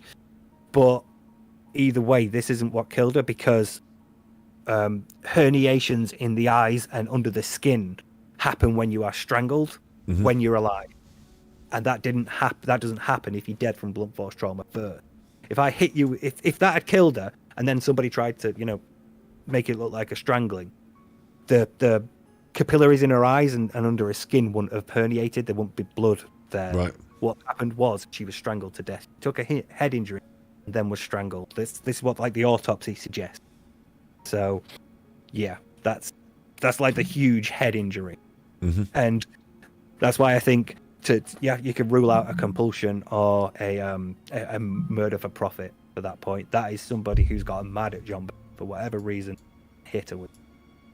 So not necessarily tripped her or pushed her or smacked her. That's a proper hit with. So the question I'd like, as a cold case forensic psychologist that I asked you was, we can learn a lot about the criminal from the crime scene. What does JonBenét's body tell us? And you're telling me that it tells us that somebody's been angry enough at JonBenét specifically to cart around the head with something, an implement, and that's been the. Not even that wasn't the cause of death. So there's this addition of a garrote, something tied around her neck specifically. I understand how the hitting with the bat sounds like you're angry and you've hit her with the bat. Does the garrote then continue on with the sort of vengeful anger, or does that say something different? That might suggest something different. One of the theories that I've seen is that Burke is the one that hit her. This is why the pineapple and the fact that it's Burke's bowl and it's got his fingerprints on it are sort of relevant. Even though fingerprinting doesn't necessarily say what time a thing happened. Burke could have made that bowl in the morning. Yeah, we will definitely apply all these evidences to Burke as we get down to this, I'm sure, yeah. I think it's fair to bring it up now and state it, actually, isn't it? But, but I did hope that we could go through the suspects in reverse order, but don't worry. I'm just not saying, at this point, one of the theories that I've seen is that Burke does this, and then one of the parents finds out. Whether it's John or Patsy, depends. But at some point, the parents find out, and they freak out, thinking, I've just lost one child. I can't lose another. I'm going to stage it to look like something else, so that when the police come, they don't take my son. You know, Right, and they take her into, and they try to make it look like they're strangling her. And as they're strangling her, she regains consciousness and starts to pull, and they freak out even more. And they're like, well, now JonBenét's going to tell the police that she was hit by a brother and then woke up to a father or a mother killing her. You know, so they had to go through with it. You have to go through with it at that point, and these are really fucking dark things for Christmas. That's a dark one, because I'll tell you what, I can. We're gonna, we're talking dark for Christmas, yeah. But the thing about that is that I can totally understand the bat thing, the even worry and the covering up, but the decision to then like make sure she's really dead, or like to do that extra thing of putting a garrote around her neck, I find that a bit extra. So I wonder, like, I've got other theories about this as well, which I'll bring up later on at the end, but the other things I wanted to ask about. Go on, you go. Yeah, I was going to say, I want to get into the nitty-gritty of those suspects and who's going to have done that a little bit later, but I want to stick on the actual evidences that we've discovered. So we've gone over the autopsy report there and what her body has told us. There's some other real noticeable piece of evidences, aren't there? So should we go for the note? Just very briefly cap it off. Very briefly cap it off, because while like being hit by a blunt force object is an act of passion, it's something that happens when you're enraged. Strangling and garroting is not. They're very intimate things. You have to look someone in the eye, or at least look at the back of the head as you're pulling on the thing that kills them. It's a very different sort of mindset. You're not like panicking because you've just hit her and she's not responding anymore. You are very much committed. So hit to the head might have been accidental. Whoever hit her to her head might not have intended to hit her that hard, or think, well, this is going to hit. Because, we've all been in fights. If you've been in a fight with your sibling, yeah, but I've never. You don't know your own strength as a kid, and you don't know how to hold back. So maybe, but whoever like I've never killed her. No, I've not killed my brother either. Sometimes I suppose it's a bit different because you've got a brother. I suppose it's more boisterous, but I'm not allowed to hit my sister, or would never, so it's not like. Oh, I'm not allowed to hit him, but sometimes, like, right, come on, there's only one way to solve this issue. Yeah, but when you turn to strangling, they intended to kill her at that. You might not have intended to hit her and like knock her out or break her, because that injury she could have survived if she'd got medical attention in time. That's the sort of thing that could have been, easily treated. Easily, an operation, obviously, but the point is she could have survived. You would have tried, yeah. So, yeah. When they turn to a garrote, they've determined to finish her off, and it's a thing that you do when it's a very intimate. Said you are like that close. You're garroting them. It's not a whack you from afar and watch you fall over. It's very different mindset. So person's gone from accident. It's gone from accidental to definitely intending to kill her. But again, that's just how it appears to me. I have to have a legal disclaimer. Just how that's my material. Yes, yeah, absolutely. JonBenét Ramsey is guilty, or Burke is. We will. I'll heavily imply that later.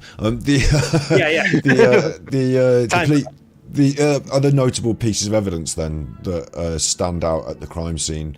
The note is one. I'd like to read through it and sort of a few lines at a time and get your take on it.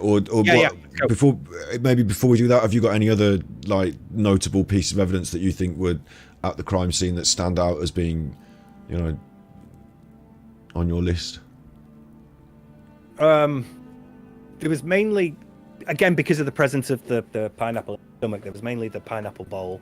Oh, there's the pineapple, yeah, and there's. But again, that might come in later, because if that's related to it, it'll be because we're talking about Bert. Yeah. Okay. Yeah. Whereas things again, the torch. Yeah, there's a torch in the kitchen. Not just a torch; it's a mag light. It's a mag light. Dude, I've got you on wireless, so I can still hear you. But I'm just going to quickly visit the bathroom, so you won't hear me. But tell everyone about the torch. The torch, mag lights are bright. They're also very heavy. So it's hypothesized by people who at least believe that Burke is the one that did it, that in rage grabbed the mag light, hit her. And in some contexts, it can seem out of the ordinary, as it were, to have it there in the house, because it's quite a big torch. But in other contexts, it's like, well, everybody's got a flashlight at some point, and there's probably a reason over the last few days that he might have got it out. Something's fallen down the side, or run under the house and you like that like a coon or something, a torch and look. There might be there's various reasons why you might have that torch out at least. So it being out doesn't necessarily mean that it was involved, but it's also being out means that it's possible that Burke could grabbed it and cracked it around the head. As for Puff Puff asked the question, wasn't there semen on her knickers? No, there was DNA on her knickers. There wasn't semen though. There was DNA that was later identified. It was identified as unidentified male 1, which means that it's not Burke or John. It's a third person. But again, it's not semen. It's what's called touch DNA, which is basically like brief dust skins, and they're very easily transferable. So it's not necessarily indicative of she was touched, assaulted. It's lots of ways that transference.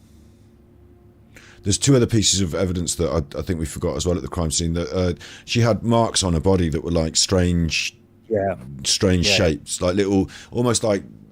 So one suggestion was that she'd been tasered, and that was suggested by Fleet, who went on to investigate on Ramsey's behalf. Something we'll discuss in a little bit. But they actually also seem to line up with the train tracks that are in the other room that Burke plays with. It's almost as if someone's prodded her or poked her maybe after she died. Is it possible to make marks like that after someone's died, or does it have to be while they're alive as well? No, both either. Right. But typically wounds that like really open, because then you study like the rates of clotting, because obviously after you die your blood cells clot because the white cells aren't produce scent. So clotting is typically the thing that you look for to determine whether a cut sort of injury has happened pre or post mortem. But like surface punctures can do, because you're just bursting capillaries at that point, and so they'll turn red regardless. So tiny little punctures like that, it could have been. And in The Wire, McNulty strangles that homeless man after he's dead to create bruises. So I believe that you can create bruises because The Wire taught me. So again, all you're doing there is like compressing and trying to break skin cells underneath so that it looks like how it happens. So it could be during the process or soon after, but we've got those strange marks. And then the other one is that there is actually a baseball bat found around the side or back of the house, which seems innocuous because, like, as you know, you and your brother grew up, I'm sure there would have been a golf club or a baseball bat or something lying around the side of a house at any given time. I used to have, sporting equipment lying in my back garden at any given time, being a child. But it's also it is there. Like the first time me and my brother went to play baseball, he pitched it, and I hit it, and it went flying right back at him and smashed him right in the face too. So we only really played baseball once. But yeah, those sorts of things are around, especially in a house with like a boy, and especially if you're like this nuclear family and it's like she's doing pageants, so we'll do sport. Like over here it'd probably be like a cricket bat, wouldn't it? Or yeah. You'd at least have like you could have like the poles from a goal, one of the goals in the back garden. So yeah, there's probably something around you that you can use to create blunt force trauma in a victim, just as like part of the code. Like I could hit you, got 2 base. The fact that this baseball bat was found like around the side of the house, it might just be innocuous, and it was not really picked up. I don't think it was forensically analysed or anything in depth that I can find on the internet. Maybe I'm wrong in that, but the police did their investigation and they didn't, pick up on this particular piece of evidence. So I think we just leave it as a thing that's. Yeah. Once again, it's completely innocuous to have, but you would at least think as like as like a matter of course, it's a thing that can cause blunt force trauma, and she got blunt force trauma. We'd probably analyse it, if not to exclude it from the investigation, to say. Yeah. That's like the problem with this now, because it's been such a famous case and because so many people have had a look at it. People focus on things that aren't necessarily related. And they did analyse that torch, and I was going to say that was found with no fingerprints on the torch or even on the batteries inside the torch, which seems strange. But then again, I could imagine I need the torch because something's happened and I've got my gloves on because it's cold, or the torches are used in situations where you might actually be already wearing gloves or something. And also, it might be that Burke. My thought with the torch was seeing it in. I've actually got a picture. I'm not going to change the pictures now. It's on the side, isn't it? It's on the kitchen Actually, I will change. I'll see if I can just quickly. I've got a picture of there it is. I'll show it to everyone. That's their kitchen countertop with the torch on it. And it seems like out of place because everything else is normal kitchen stuff. And then there's that torch on there. But it's... the cat, not me. The cat on the note. It's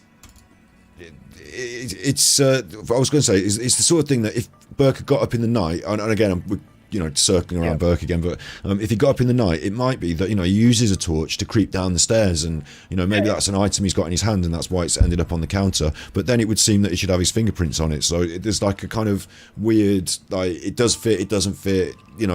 Everyone's got a torch in their house, but why is it out on the kitchen countertop on Christmas Day? And there's just such. Like John used it the night before because he goes over to his neighbours the night before to get like the bikes for the kids because obviously they're over, all their friends are over there. So he goes Christmas. Over there. Yeah. At night, December, it's dark. You might want the torch so that you not slipping on ice or stepping in dog shit or whatever. So comes in, brings the presents in, puts the torch down on the side, and forgets about it. There's like we said, there's lots of like innocuous reasons why you might have a torch out at the time. So. So let's go for this note next then, because this is probably the most standout thing. I'm going to put it up on the screen. Well, that's a bit big now. Control. Edit, transform. It's because I just showed you that other thing in big. Reset, transform. I can't wait to see this. I don't scroll up to watch the thing. I just keep an eye on chat, so I've no idea what you're doing. I'm not going to. I'm not going to leave it up for a long time because it's big, it's extensive, it's handwritten. We will describe what it says. But there it is. If anyone wants to see it, they'll be able to pause. They'll be able to screenshot or whatever. It's there on screen for a little bit. But I'm not going to. That's not as entertaining as our faces. So I'm going to get rid of that, and I'm going to read it from a website instead. So that note can go away now, and we're back. But the note, right. And I'll read through it in chapters or bits, and you can give me your take. Yeah, go ahead. Yeah. This is an incredibly long ransom note. Ransom notes are not normally this long. Normally 2 or 3 sentences. Mm-hmm. They normally have like basic punctuation. They're just full stops. They're normally scribbled ahead, Vance. They're not written out like this. They're normally just brief, like, we have your child, $1,000, like $100,000 at this account. Don't speak to them, or something like that. They're normally very brief, couple of instructions for the person. You're not going to sit and write them a letter. Yeah. So it's already very odd. And also, what's incredibly odd as well, I remember just before I should say, I suppose, is that they did analyse this. It was written on paper that was found in the Ramsey's house. It was like their own pad of paper and their own pen from their dresser. Someone's in the place. Yeah. Someone's removed them from that place, written this note, had a couple of tries at it. Didn't they have a couple of rejects? There was, yeah. A piece of paper from because they found like the indent of it still through the layers, but it had initially been. Oh no, I think they found the piece that had been torn off because a couple of pieces had, and one of them was to Mr. and Mrs. Ramsey, so it was initially addressed to both of them. It's believed. Then at some point they decided, no, to John. So someone's written this note, and then they've replaced the pen and the notepad, and most kidnappers wouldn't go that. Yeah, and they've had people write this out, and it takes about 20 minutes to write, even if you know what you're about to say. So it is extensive and long. So we'll try and get through it and not take hours and hours and hours. But here's your first chunk then. Mr. Ramsey, listen carefully. We're a group of individuals that represents a small foreign faction. We respect your business, but not the country it serves. So, Mr. Ramsey, listen carefully. We're a group of individuals that represent a small foreign faction. We respect your business, but not the country it serves. That's immediately odd because if you or I had, say, issues with a businessman in America and we wanted to kidnap his daughter, we wouldn't refer to ourselves as foreign in the ransom note, would we? We would identify because I'm British. Yeah, we would just say we represent. It's everyone else who's foreign. Yeah, exactly. Yeah, that's being British. Everybody else is foreign. So but you wouldn't refer to yourself as foreign. You would be like, we are a British faction. We are a Polish faction. We are a French faction. It would be like that. So you also wouldn't. Again, you typically wouldn't address them. They're just typically notes. They're not letters. Typically. We have your daughter, not Mr. Ramsey. how are you today? It's nice to make your acquaintance. By the way, we have your daughter. Yeah, so that's their first. It goes on though, and we're going to have to move through it, I guess. At this time, we have your daughter in our possession. She is safe and unharmed, and if you want her to see 1997, you must follow our instructions to the letter. You will withdraw $118,000 from your account. That's quite specific, isn't it, that figure? That's very specific. It's also very low. Considering you've kidnapped a child and are threatening to behead her, it's a very low amount. And they know that he's rich. They obviously know him because they've referred to him as a first name basis. He's been picked because they don't like the country his business does business. Have you heard the idea that that's the exact amount of money that he got paid as a bonus? Yeah. It was like 120,000 was his actual bonus or something like that. Right. Really, something really close to that, yeah. So it suggested like insider knowledge of his finances, maybe, or insider knowledge, and you wouldn't typically go to the effort of kidnapping someone, and there's multiple people involved, because if there is ostensibly, I've done it again. If there are supposedly 2 other people watching over this girl and you're writing the ransom note, that's at least 3 of you. And $100,000 split 3 ways isn't that much for kidnapping a girl. A group of individuals, they said, didn't they? So it's more than there's a group, again that suggests more than even 2 or 3, isn't it? You would say, like, if there was 2 of us, we would hardly call ourselves a group of individuals. It'd take at least 4 or 5 for a group, wouldn't you? Yeah. So 100 grand will be in $100 bills, and the remaining 18 grand in $20 bills. Make sure you bring an adequate size attaché to the bank. Now that's the word that stands out, because is it business and possession are misspelled, which seems like an attempt to sort of like indicate either you are slightly illiterate or you're like English is not your first language. So it would be unlikely for you to use the word attaché. You'd say bag or case, suitcase, something like that. You wouldn't say attaché. Attaché is a very, I don't want to say like middle or upper class thing, but it's a very business sort of word. It's your attaché case. I don't know if it's an American thing, but I would have. I recognise the word. I can understand what it means, but in my brain, I'm thinking I only ever heard it maybe when Face on the A-Team pretended to be a businessman and got himself an attaché and or maybe a detective has files. It feels like a movie word in a way. I hear it and I think of Resident Evil 4. Because it's your inventory. When you upgrade your inventory, you're buying bigger attaché cases, so you're buying bigger cases for your inventory. But it's not typically a word that you would use in a ransom note. You'd be like, bring a bag or bring a case. And that takes us on to this next paragraph. When you get home, you will put the money in a brown paper bag. I will call you between 8 and 10 a.m. tomorrow to instruct you on delivery. The delivery will be exhausting, so I advise you to be rested. If we monitor you getting the money early, we might call you to arrange an earlier delivery of the money and hence an earlier pickup of your daughter. Okay, very odd, because this is presumably now. This is presumably the day that she's found.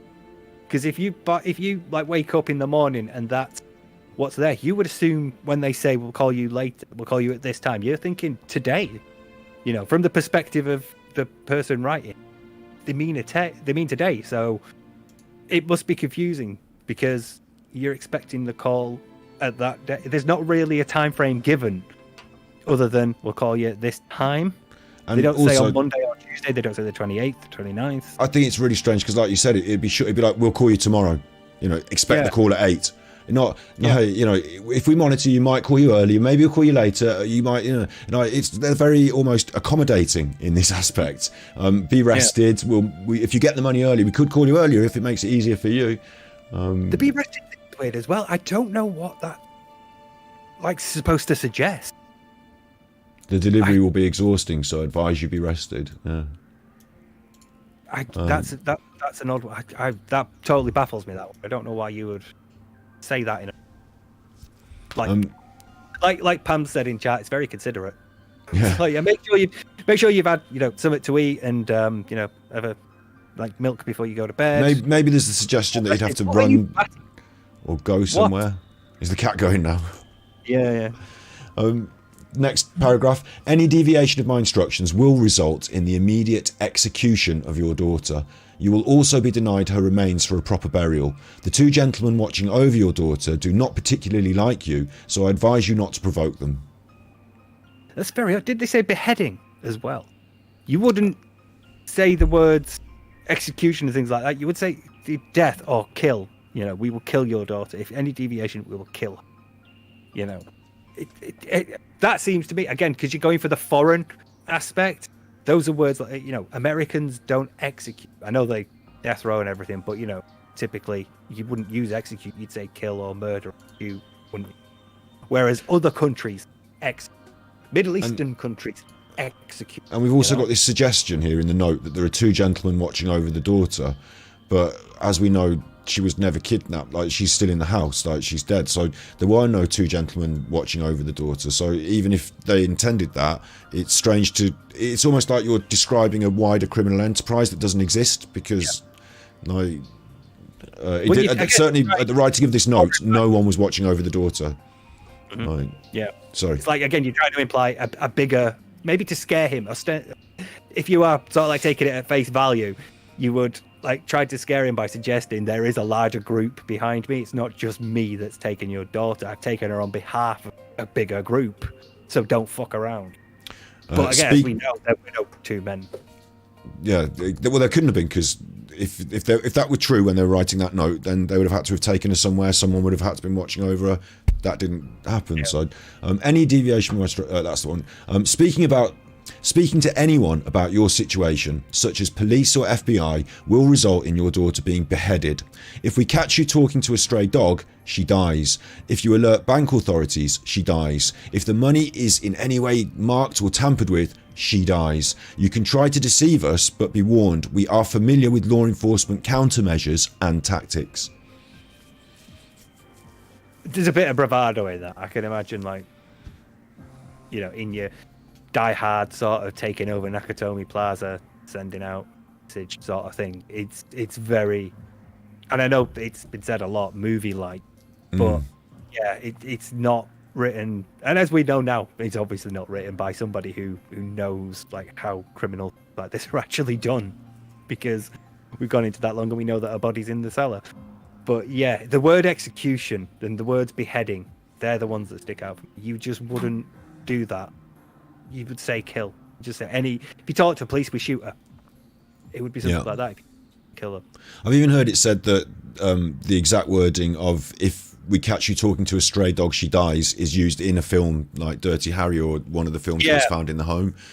In the home, there are movie posters that suggest a cinemaphile in the family, and that maybe, you know, these exact phrases are used in some of these films. I've got some of the Dirty Harry, Ruthless People, Speed, and Ransom being some of the more notable.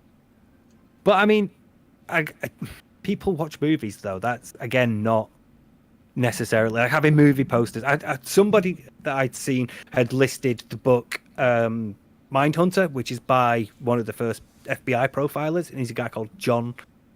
I can't remember his surname, but he's also a guy called John. And somebody proposed that because they've got this book, they like wrote it and deliberately wrote this to John, meaning to whoever profiles me.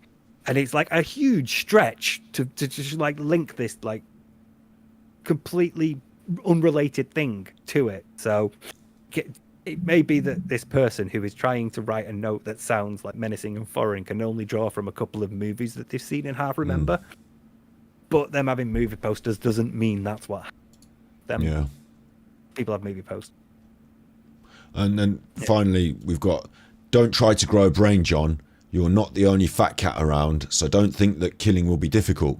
Don't underestimate us, John. Use that good, southern common sense of yours.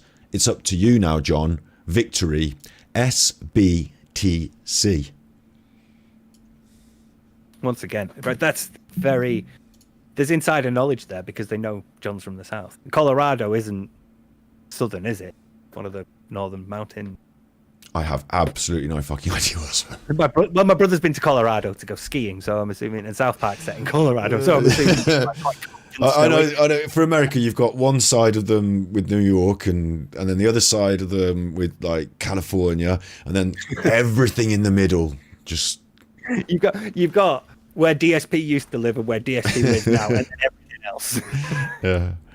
But yeah, I imagine it's you're right. It shows some knowledge. They call John by his name, but also they state something personal about John, don't they? So if this were to be, I suppose now what we've got to ask is, if this is a real kidnapping note, does it tell us about the kidnappers? And what we're saying is, if it does, it tells us that they're faking who they are and are weird. Like we said at the start that you wouldn't call yourself foreign if you were foreign, and then you're saying that you wouldn't say beheading and these different terminologies, and then there's this almost movie style language. So if it were a real kidnapper's note, you wouldn't sit there for 20 minutes writing it either. If it's a real kidnapper's note, it'd be short and to the point, and then it probably wouldn't have been written on their paper either. Probably have already written it so that you can leave it. So because at least that way you've got your gloves on, you know that you've got no chuck it. So if it was not a real kidnapper's note, then the next question is who's right? Because the body and her murder and all that is one thing, but in most cases that's what you've got to go on. But here we've got something handwritten, so it's a human that's done this, and it's there at the crime scene. It's if of anything, I guess there's so many words in it. It speaks so much. Everything else is in a crime scene is so silent, isn't it? But this is actual human words. And do you think it points us towards an offender in any way? Yeah, it points to someone trying to cover up, because obviously all of it is misdirection. It's supposed to make the Ramseys think there's been a kidnapping. It's supposed to make the police think there's a kidnapping. It's supposed to make people think your daughter's at risk, you need to give us money. And it's supposed to make you think there is a larger group behind this. This is a foreign thing. So it's deliberate misdirection. And I think it's sort of like, my wondering is, if you do that, the police will go and look elsewhere. So when your daughter's in the basement and all the police are, you want them to go and look elsewhere. You don't want them to look at you. You want them to look outside. She's been kidnapped out there somewhere. You want them all looking out there. Is it possible? I know that. I'm going to agree with this. I'm going to say that. I'm going to say that I totally agree with the concept that it feels like you're trying to distract and point away from, and therefore it might be, you follow that line in reverse, and the people that are there, the family, it's someone in the house. But is it possible that there is an outside person who's murdered JonBenét and still wants to distract from them having done it in this way? It's possible, yeah. It's possible. Somebody gets in and they crack JonBenét over the head, so she's down. They tie her up. They start writing the note, and then they're interrupted somehow. Maybe they hear somebody getting up upstairs. Maybe Bert goes up and goes for a piss in the night, or maybe John or Pat makes some sort of noise, and they think, "Well, fuck, I'll just leave her and go." Then you've already left a note, but you're trying to get rid of John. You're trying to carry JonBenét out, and there's a possibility that at this point she's going to start shouting and screaming. So you finish her off quickly, get out of the basement. Get out through the window. It's possible, yeah. That's possibly why they left the note, then killed her. I'm going to talk now. We're going to talk through possible who's done it, yeah. And I'm going to try and go in what I think is a reverse order. So starting with the outside forces, a kidnapper. The problem I've got with it is that you've got to get into the house and go to her room and get her. So you either have to know where she's sleeping, or you're not going to have to go around all the different doors, opening doors. That seems insane. And it's Christmas Day, so you haven't got to visit your family and be, known and accounted for. Most people, even if they not, most people have got to be accounted for on Christmas Day. And so it's a hard day to have an alibi. No, it's an easy day to have an alibi because you're supposed to be everywhere. If you're like, but if you're not there, they're all going to say, well, he didn't turn up on Christmas Day, the bastard. He didn't even bring his mom a present, or whoever. So it's an easy day to have an alibi if you're innocent. If you're innocent, I see what you mean. I'm saying it's hard, to pretend to have an alibi, sort of thing. I was just at the bowling alley. Oh, were you? Because it's fucking closed. It's Christmas Day, you nutter. It's a really strange choice of a day to do a kidnapping, especially when you've got following days that are going to be quieter and people are going to be on business and stuff like that. Counterpoint though. Counterpoint. If half the police force is in another state visiting their family and friends, it's probably a good day to commit a crime because there's not that many people out there to sort of like be doing the policing. So, I wonder what the figures are on. Yeah, but away with something quite. Possibly, yeah. I could see that then. Then you've got it. So we say as well from this note and from other aspects is that you've got to know the family. You're calling him John by name, Southern common sense, the values of money involved, and the idea that you would go to the house and you'd be able to choose your victim. It wouldn't be Burke or a random child. It would be JonBenét specifically. And then you're going to know where her bedroom is. You're going to gain entrance to the house. That's important. And then no evidence is left. Well, you said the crime scene was contaminated and we had all these people around, so that's difficult, isn't it? But no other real strong evidence is left. Maybe the torch is the intruder's torch. But you've written. That's why there's no fingerprints on it. They've wiped it down. Yeah, maybe. But then you've written, maybe they're and the other thing I thought was maybe they're waiting for the family to arrive home, so they've written a long note because they're bored. Yeah, could have been there in advance. Yeah. Could be sat there in the right. In some way, you've done this, and then even though you've had all this. This is the other thing that's strange, though. With all that forward planning and execution of the act, you've managed to fuck it up and kill her. So then you've decided to strangle her in the property and then leave. And maybe at that point you cut your losses. You think, well, I had this plan to extort some money out of her, and then you just run, leave her, and then you don't have to at least worry about what you're going to do with her.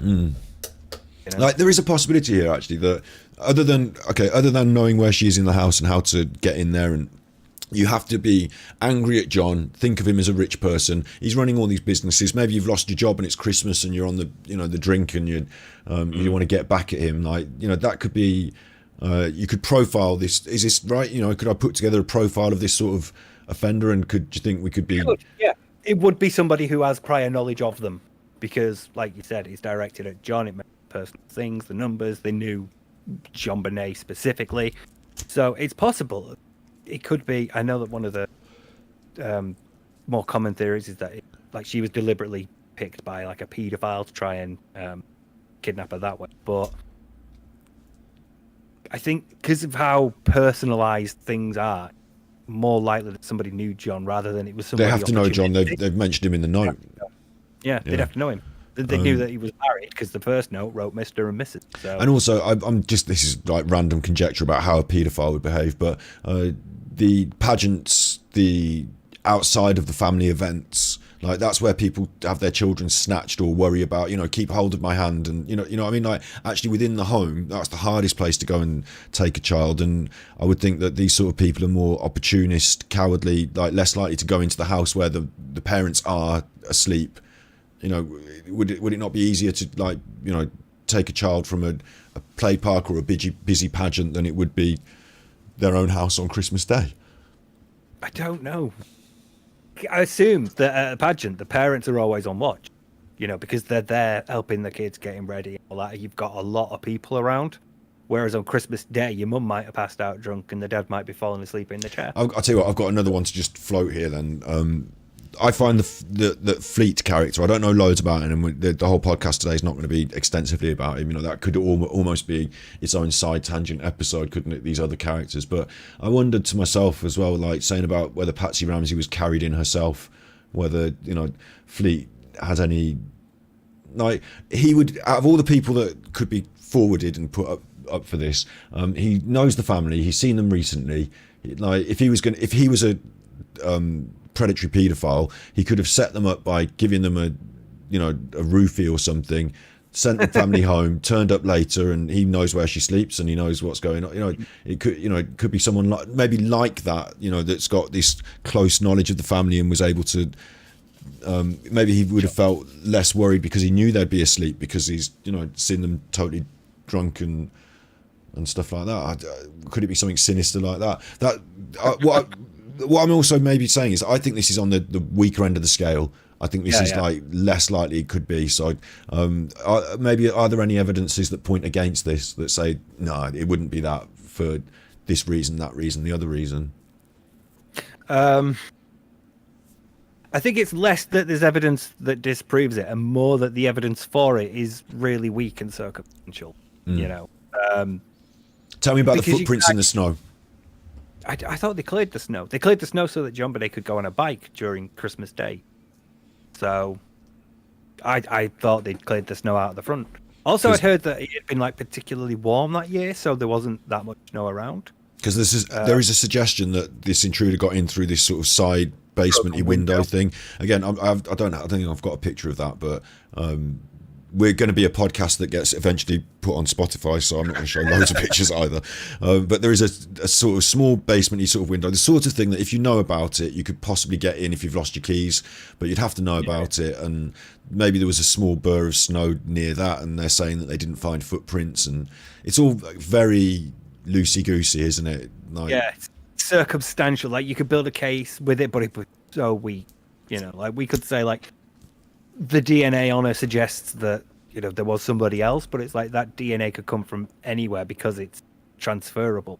That's the point of touch DNA, that easily spread. Like if we were at a party and I was like, "Hey mate, come on," and gave you a hug, like you've got my DNA on your back, and then if like JonBenét came running up to you, "Hey Uncle Scott," you know, you bent down and she gave you a hug as well. She's now got it on her hands, and then at some point, like, "JonBenét, we're about to eat. Let's go. You know, just go to the bathroom first." She goes there, boop, my DNA through you on her hands into her pants. It's easily transferable along certain way. I know that's like a huge leap I've just done, but they've just been at a family party that day. They've just been at a party. Yeah, it could have gone from like any of them. I believe the DNA testing did exonerate them. They were sort of like cleared using DNA test, so it's not from anybody at that party. But again, it could have come from the friend of somebody who was at that party, you know. I heard it said, but I don't know if this is true, that you can buy clothes that already have touch DNA on them. You know, literally from the people who put it on the shelves, on the rack. And you think they're brand new, clean clothes, but obviously test them in the lab, and you know, there's already some contamination, maybe. So it's a very easy thing to spread, so it's not conclusive. Although it has been used to also rule out John and Burke and Pat. So all we know is that it's male. It's unidentified male. Another question I would sort of have about this whole process would be that I would think, even though the crime scene had been contaminated, that at some point, if you decided there'd been an intruder and that they'd attempted to kidnap her, that some other form of it, like any other form of evidence, whether it was, you know, something small or larger, it seems like all the circumstantial evidence that we found and looked through on the internet is about like the pineapple in the kitchen, her body. There's nothing of her bedroom, the corridor, you know, a fingerprint, a footprint, or anything like that. And they would have had to have literally trodden. I couldn't find much about her bedroom either, and it's like, I believe like there wasn't any blood up there, so I don't think she was killed up there. But I saw a picture of her bed, and it just looked like a normal child's bed that a child had got out of. Like, it didn't look like disturbed or dishevelled or anything like that. They cordoned it off straight away, ish. But there wasn't much about that, so I assume it didn't really have anything to do with it. So I assume at least she was killed either downstairs or in the basement.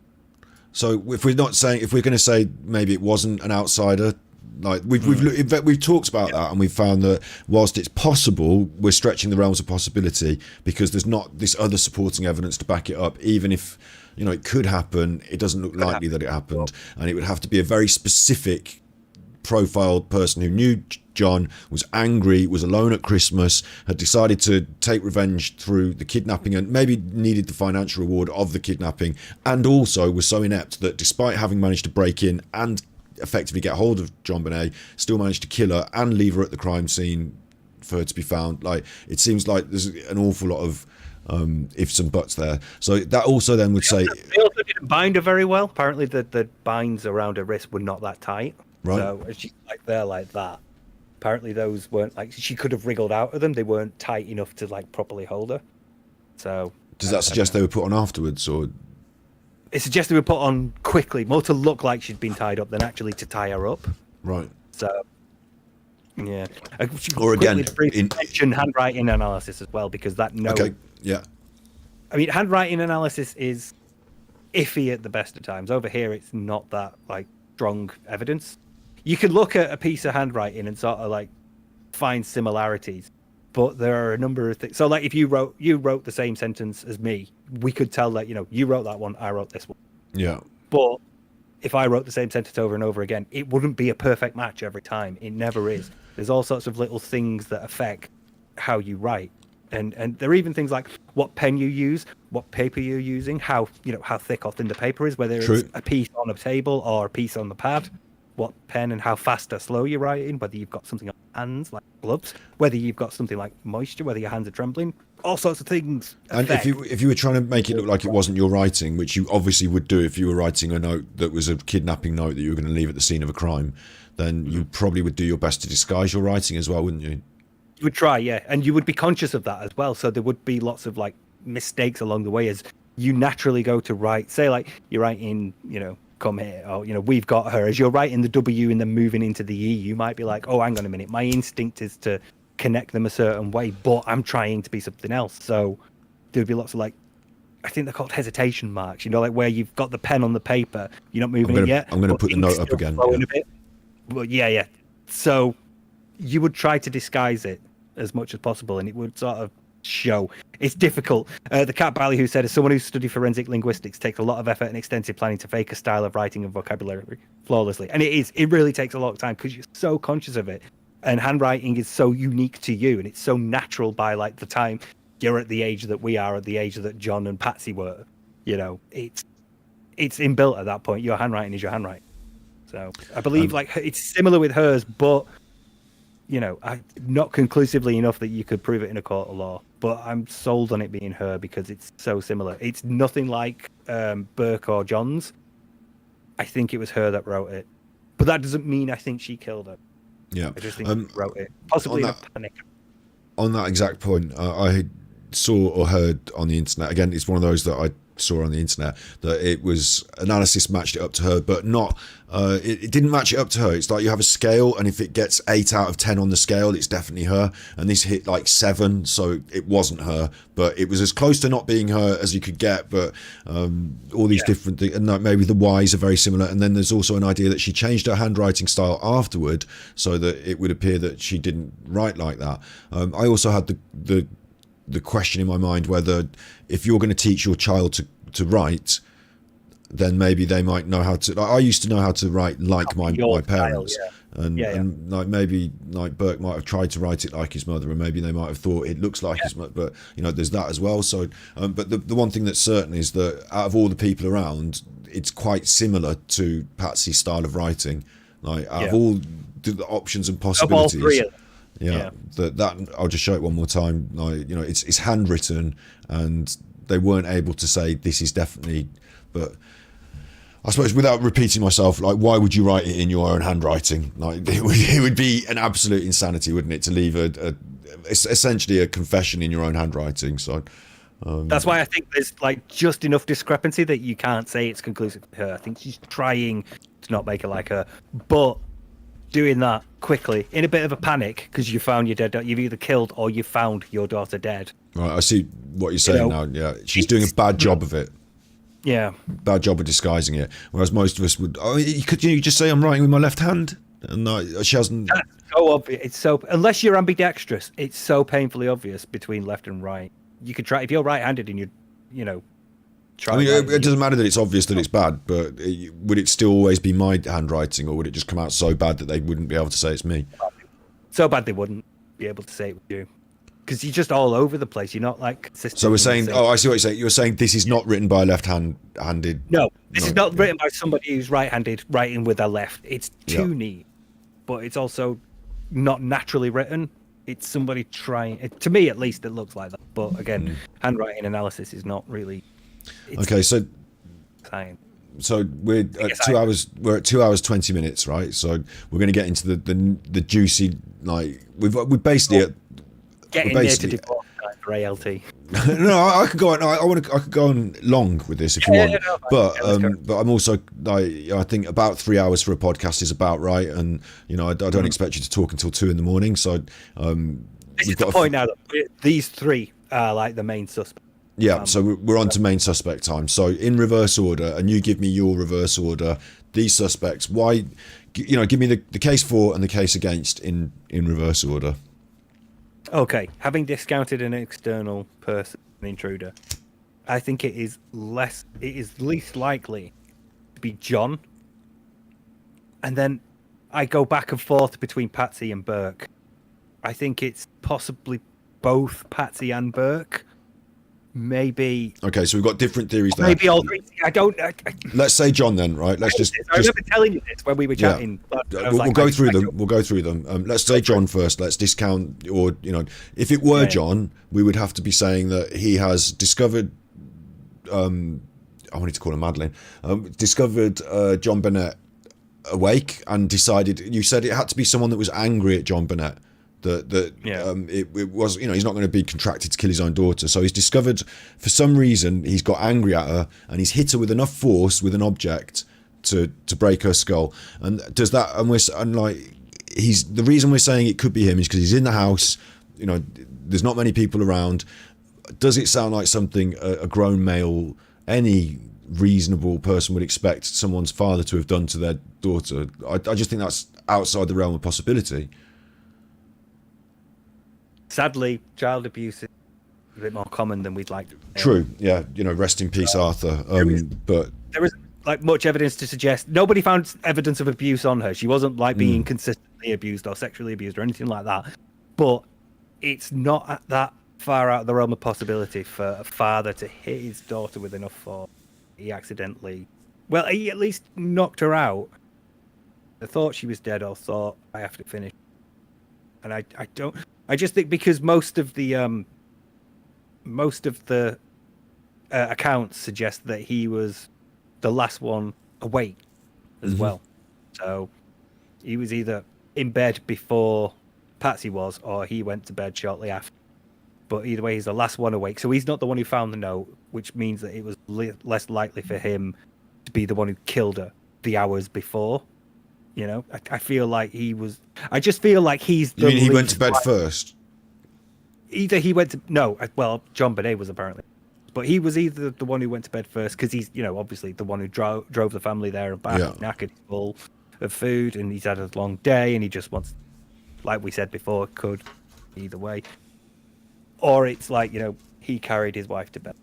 I think what most, because again the blow of the blunt force trauma, the fact that a really heavy torch is nearby, the fact that pineapples are in a bowl, make me think Burke hit her.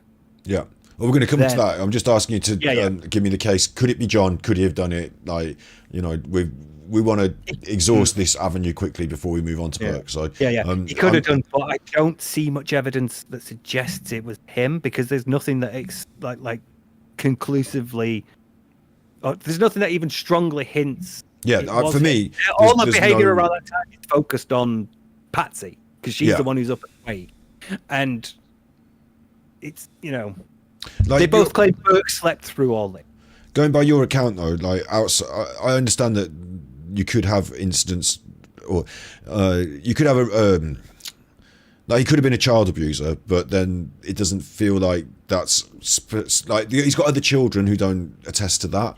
There's no evidence. There's no evidence of that or anything. So you're looking at this man on Christmas Day being suddenly enraged to the point of brutally murdering his own daughter with us. It feels like not. For me, I'll just state my opinion here. I suppose it feels like it's almost out of the realm of possibility that because my dad would get angry with me. He'd get angry and he'd sometimes pull the car over and give me a smack if I needed one or something. But he's not going to hit me with enough force to kill me, even at his most angry. And my dad could get angry, dads can. But this is Christmas Day and they've had a nice meal and they're home and he can just, if he's angry with her, he can just go, oh fuck this, I'm going to. He doesn't have to. He's not trapped in a lift with a weapon, and it just seems really extraordinary. How many? I know there are.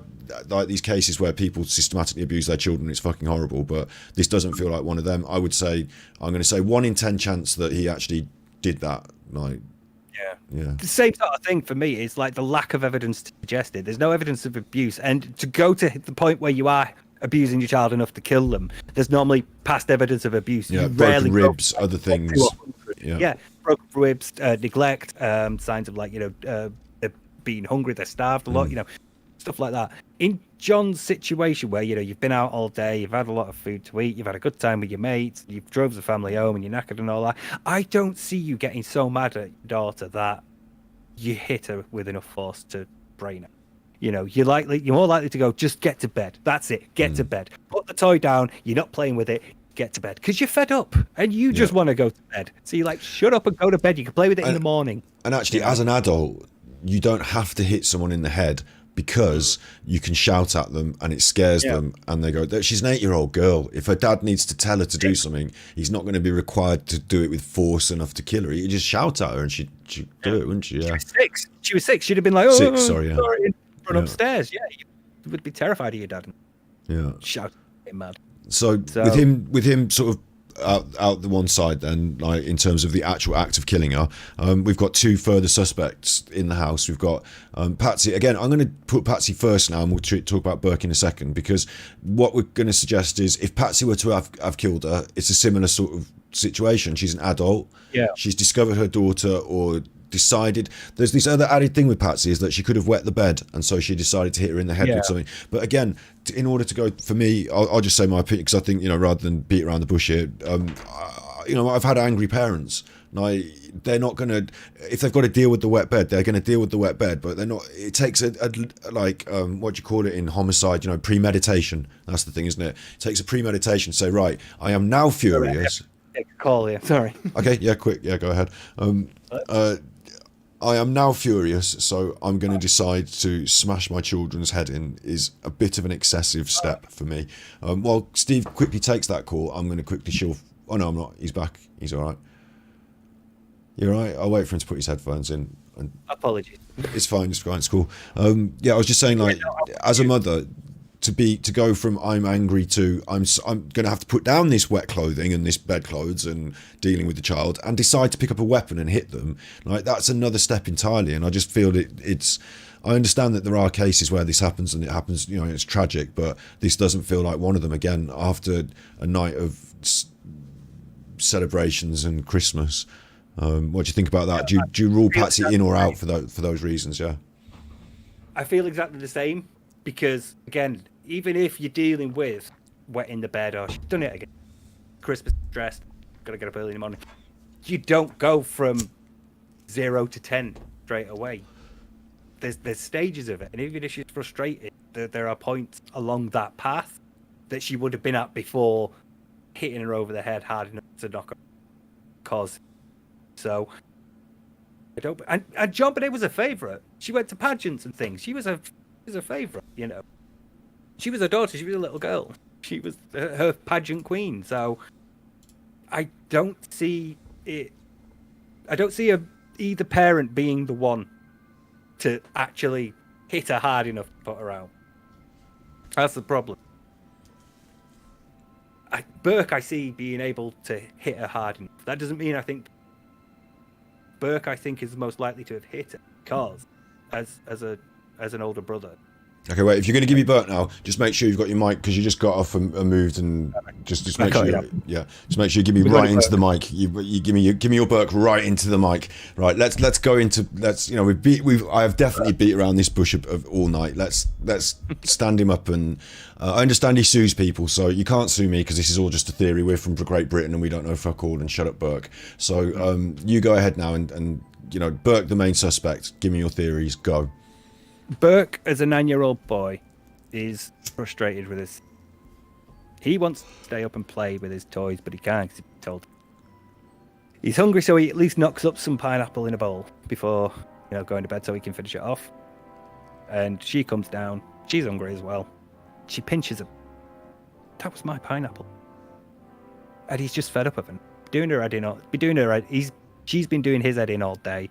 He's frustrated and angry that he can't stay up and play with his games, and after being at a party where there weren't that many kids of his age, and as a 9-year-old boy, you don't know your own strength. You don't know to pull a punch. You grab the torch. I'm going to hit you. I'm going to hit you. The torch is nearby. Grab it. You can't grab like a bowl or a plate or a vase. You know they're going to smash and you're going to get in trouble. But you can hit with something like solid like that. It's fine. Just you just want to boom, get out of here. Not knowing his strength, he swings full on. and it properly, because then again, mag lights are heavy, and he cracks her, and she falls, and she doesn't start moving, and she doesn't get up. So he's like, God, what have I done? And then he grabs a train track poker, and then he freaks out, and then he starts crying for mum and dad. And that's the point when either John or Patsy gets up and discovers what's happened, and they panic. They think, I'm about to lose my other child. I think this one is I'm about, because the police are take it. So they freak out and they sort of cover it up.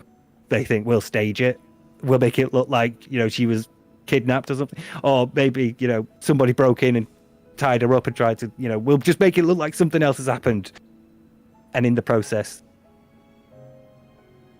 she starts to struggle. They panic and it's too late. That's just, because I feel like all three are involved to some degree. I just feel like John is involved the least, because it has to be them. That's a family thing, and that's an act of passion. And it could be. We'll go through this, and I'll pick this theory apart and talk about it a little bit, and then we'll offer up another alternative theory, or I'll give you some alternatives to the theory, and we'll discuss them. Nuggets of truth. The first thing, I agree. I think that we've got two kids who are up out of bed being naughty, maybe. One thing that also I think is quite important is this all being still dressed in the clothes. And I wondered, like earlier, whether the adults had gone to bed. Like, I wonder if even if the adults were having adult time and had decided to not go to bed, and that kids were allowed, supposed to be in bed, but had crept up and stuff like that. Through the pineapple being in the stomach, that's a great indicator that JonBenét has eaten this pineapple. It seems through other, like, without digging over, like, loads of testimony and everything, it seems like that's the sort of thing that Burke used to eat. He would enjoy eating.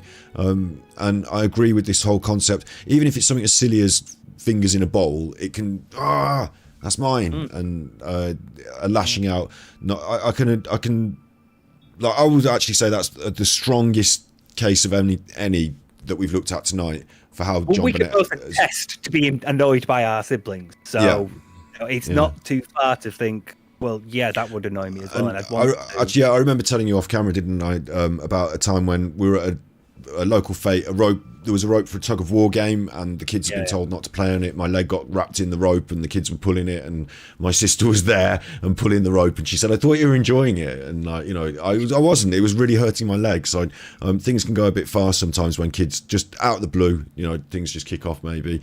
So I could see him hit. And again, the Maglite, I want to question, is it possible that the Maglite should have received some damage from a blow that hard? Should it have been impacted or cracked, or the glass, or the bulb? Or do you think that because she's a 6-year-old girl, like, that she's going to come off? In my opinion, she's going to come off a lot worse. And there's ideas on the internet that say if the Maglite isn't damaged, it can't be the murder weapon. But what do you think about that? Maglites are tough. Maglites are really hard. They're very sturdy. So, like, I've got a Maglite. It's not a huge Maglite.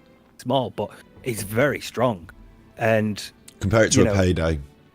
Yeah, it's not as rough or nutty as a Payday. But it's considerably more structurally sound. But she's not. She's a very small, and there's very little resistance from this side. So the Maglite is not going to take any damage because everything it's hitting is soft. So there's no. If you smashed it onto a table, like, it would chip the edge, or if you smashed, like, the torch head of it, it would break the bulb or crack the glass. But if you hit someone from the side with it, it's not going to impact on anything, because there's nothing here that would give, like, enough of a hard surface or an edge. Without going too deep into this again, because we did discuss this and it was quite like the most graphic and brutal part of it. But without going too deep into that again, it's quite feasible that he would have the strength to do this. Yeah, because you don't know your own strength.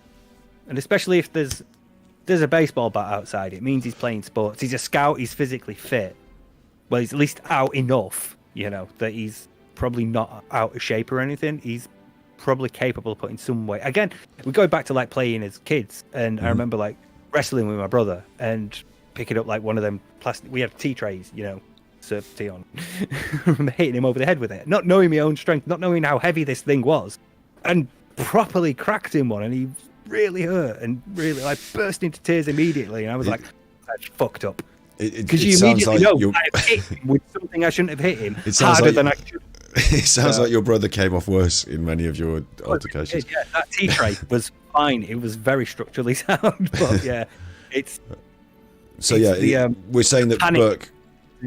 So we're saying that Burke. I'm agreeing. You know, we've got a situation where the kids are, for whatever reason, up and they're not supposed to be. The adults are, for whatever reason, off in another room, either sleeping or maybe even awake or having adult sexy time. Or like, I've got it into my mind that they have not got undressed. Therefore, like they haven't even got. In bed. Yeah, they like it would be absurd that she's still a glamorous woman wouldn't, like you say, take off her makeup and all that sort of stuff. So either she's zonkoed and he's just donked her on the sofa or on the bed, and he's watching a movie or something, or you know they're doing something. But this has happened. Burke is the one that's done it. We're going through this theory. I just said those exact words, but we're going through this theory. So I can totally understand then. Like she's now incapacitated. The brain image, the injuries that you described would render her, even if she was mildly conscious, unable to. You said there are all these important parts of the brain that did all these different functions. So she would, she would be dizzy. She would be very, very dizzy. She wouldn't be able to focus. She'd probably be stumbling because these are areas involved in moving and depth perception and your sensory processing. Or are we saying that she's gone unconscious and fallen over and appears to be dead? Yeah, I think that's why they freaked out in the first place. I think that's why. At this point, I will deviate then and say, right, so there's some possibilities here now then. So he could have called his parents, but I would wonder whether Burke would try and cover up it for himself, you know, try and go through his own routine of and harkening back to this idea that he was messing about with his own poops and, you know, doing naughty things like that. You generally don't want to get in trouble. Like you generally, like, I think he was hiding his own poops, you know, and stuff like that, wasn't he? So like, you generally don't want to get in trouble. So calling your parents down to grass yourself up is something that I would wonder. Is that his first choice? Also possible that instead of calling his parents, he decides to be the one to finish it. He decides to drag her downstairs and stage it. So she's dead. On that point, right, what about this as again, I'm just floating different concepts to you now. Like, is it, or I want to try and exhaust different options so we can at least, even if we don't ourselves land on the exact answer tonight, we can say we probably did because we said it, we just said everything. But is it possible that he put this thing around her neck to drag her?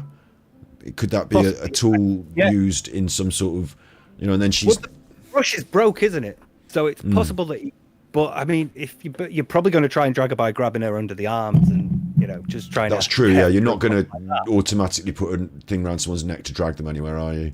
And what if you were trying to, like, if he was trying to remove her... Because we've got this side window down there in this basement area where they're in. Is it possible that he could have tried to get her up and out the window and thought, I can't get her up there, maybe I have to elevate her, you know, pull her up by something? Is that possible, do you think?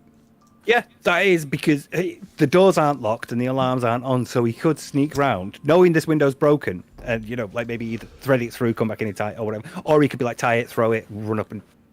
Or he could just be, you know, as he's in the middle of doing this, she starts to come round. And he's like, oh, now I'm really fucked. Because now I can't stage it as like a kidnapping. She's going to tell my parents that I hit her. So... maybe then is when he really panics and finishes her off proper, because he thought he's dead. He thought she was dead already, so he's already operating under that assumption. Turns out she's alive, but I'm already on this path now.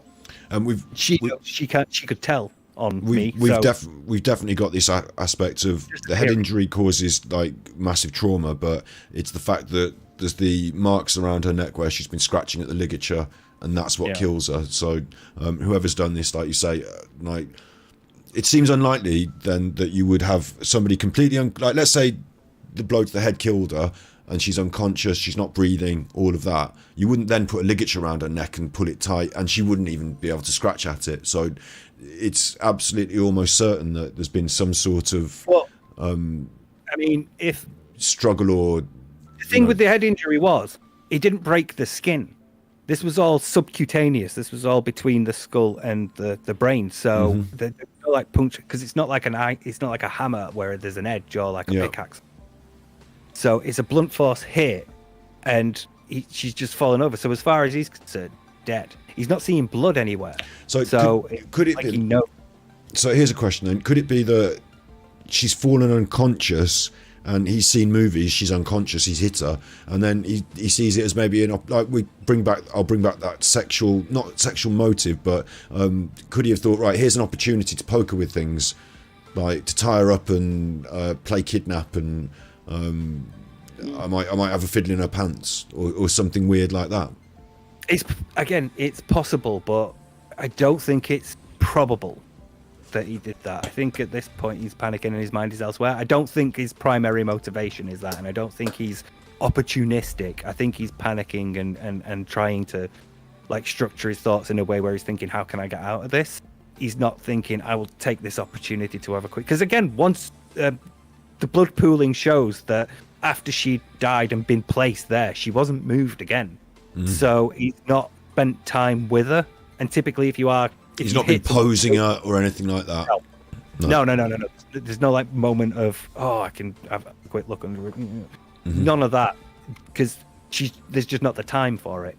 He's dead just the moment after she's dead. He's dragged her to where she is, or whoever's killed her has dragged her to where she is, and then left. And operating under this assumption, it's likely that he was in the middle of moving her when she. Or it could be because, again, once this starts to happen, if you're unconscious, that doesn't necessarily mean you're dead.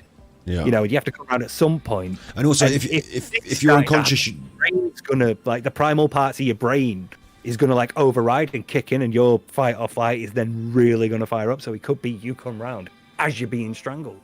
I was going to say with the strangulation thing though, if she's just unconscious, then she'd be breathing. You'd think you'd try and wake her up, and it would. If I was a naughty, I'm just picturing myself as a naughty child, and I've like done something.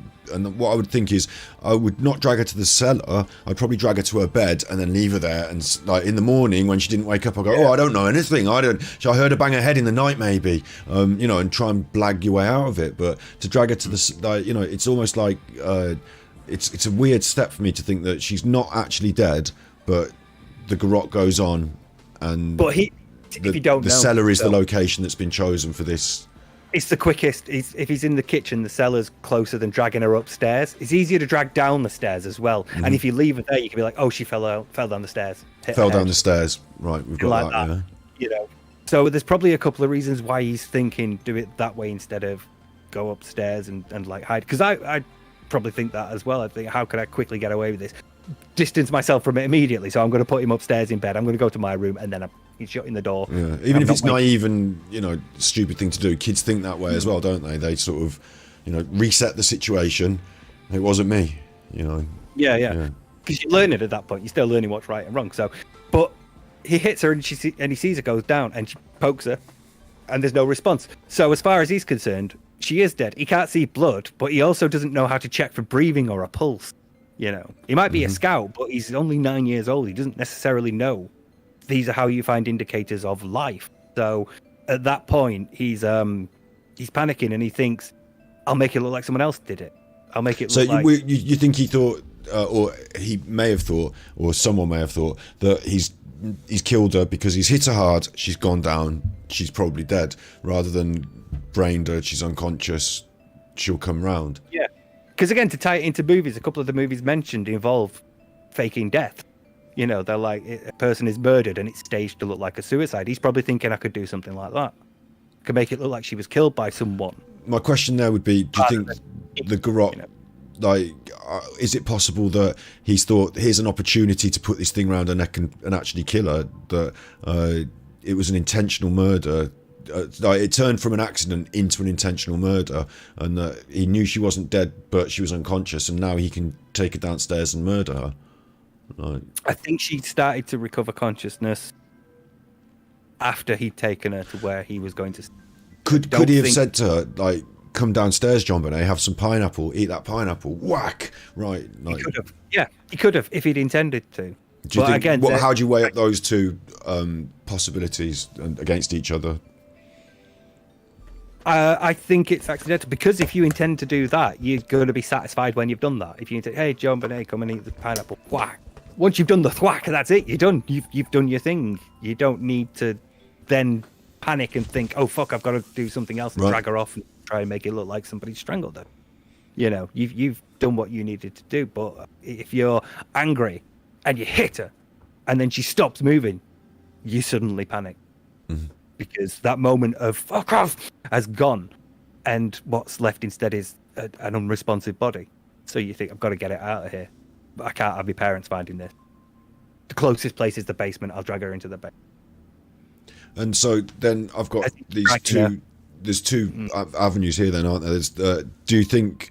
You did tell me what you think. You thought that it's possible that the parents were equally involved at this stage, but I suggested that maybe he didn't wake them up. I mean, he goes and shouts, but it's also just as likely that he doesn't.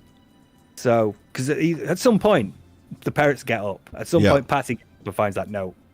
But whether she was there to write it, or whether he was the one writing it, or whether they were all up anyway, you know, because like you said, if they're all in clothes from last night, she's not even wiped the makeup off her face.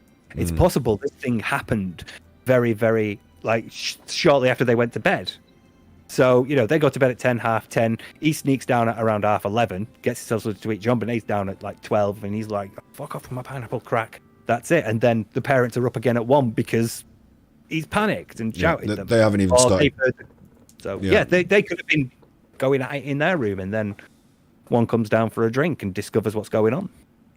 And then at that point, either he's sort of like determined because some spark of a movie has like inspired this fake it to look like a suicide thing, or fake it to look like they've died in some other way, and he tries that. Or the parents come down and panic that not only have they just lost their daughter, but they're now going to lose their son as well, and it's too much to bear. So I'll give you two.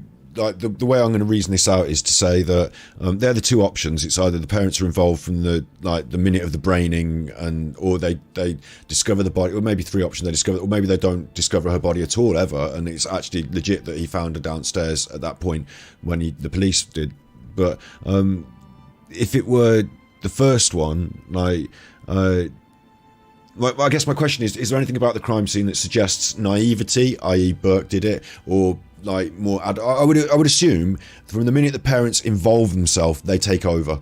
They're not going to say, Burke, give me your ideas on how we should cover this up. Burke's going to be sent immediately to his room, and they're going to start enacting their process. Do you think it's before Garrot, after Garrot? Do you think they do the note based on that premise? Which things feel naive and which things feel more grown up and professional? The note feels naive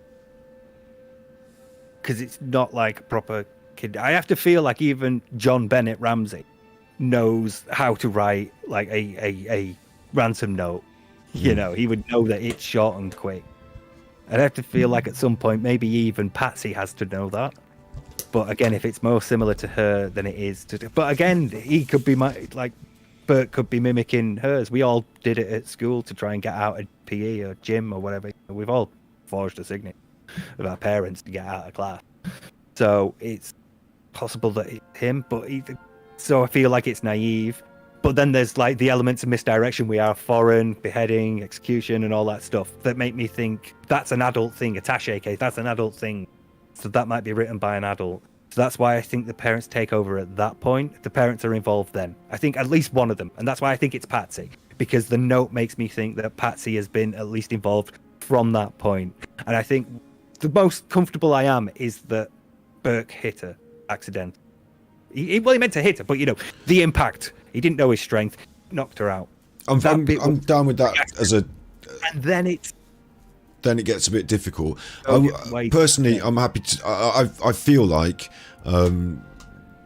Burke hit the dragging her downstairs, even maybe... I'm not going to question the motives at this juncture, but even maybe a bit of poking and messing around, and then the garrote goes on as a finisher, I guess. Or I'm still not... there's this comment in chat here, Pass, about... a kid wouldn't know how to choose a garrote, but Burke's quite he used to whittle things with a knife, and he's a scout, and like there's some manufacture to this garrote. There's some knowledge of knots, and someone's made it, and maybe they've made it out of pieces that are easily to hand, but it shows a little brush, isn't it? A paintbrush that's the other half is in a box nearby. It's one of Patsy's paintbrushes, but it's a nearby implement, so we can grab it. Yeah, and it feels a bit like the for me the Boy Scout there that improvises with bits of thing and has some knowledge of this craft of how to make a garrote. Who even learns that how to make a garrote? Yeah. So it's or maybe not a garrote, but who knows how to wind knots to hold a stick. It doesn't have to be. They don't teach you in Cub Scouts how to make a garrote, for Christ's sake. But no, like, but they do teach knots and how to loop rope. Exactly. So like maybe it's no. But it wasn't me.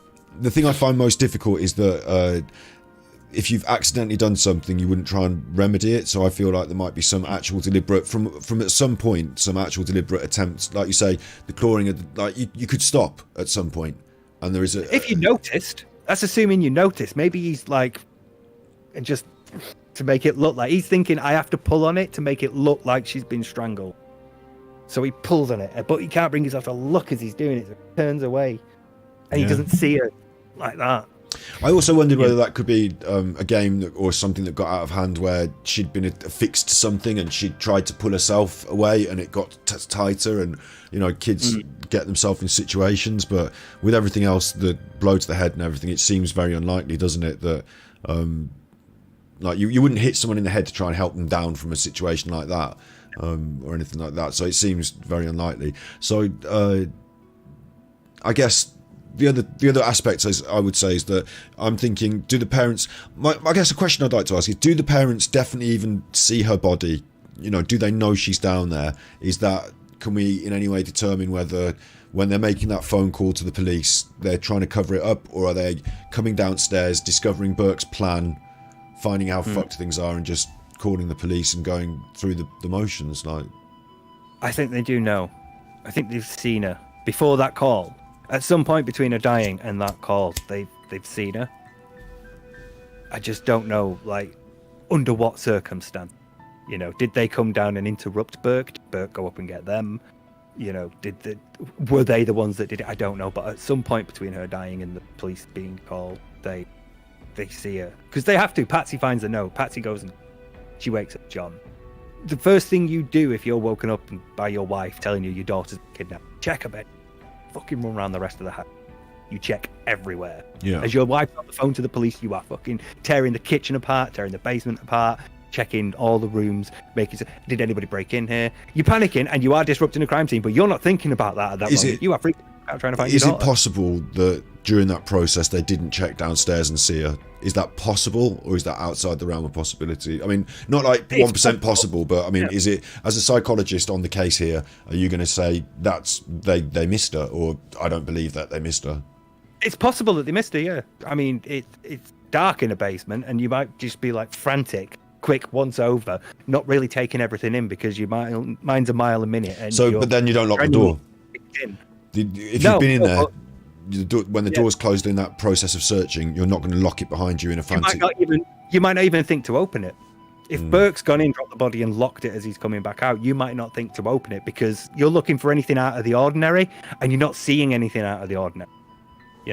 You're looking for like a broken window or footprints in like in oil or paint leading out of the door or a door ajar. You're looking for something out of the ordinary. And the locked door that was locked because the last time you came down, you did it yourself and went back up.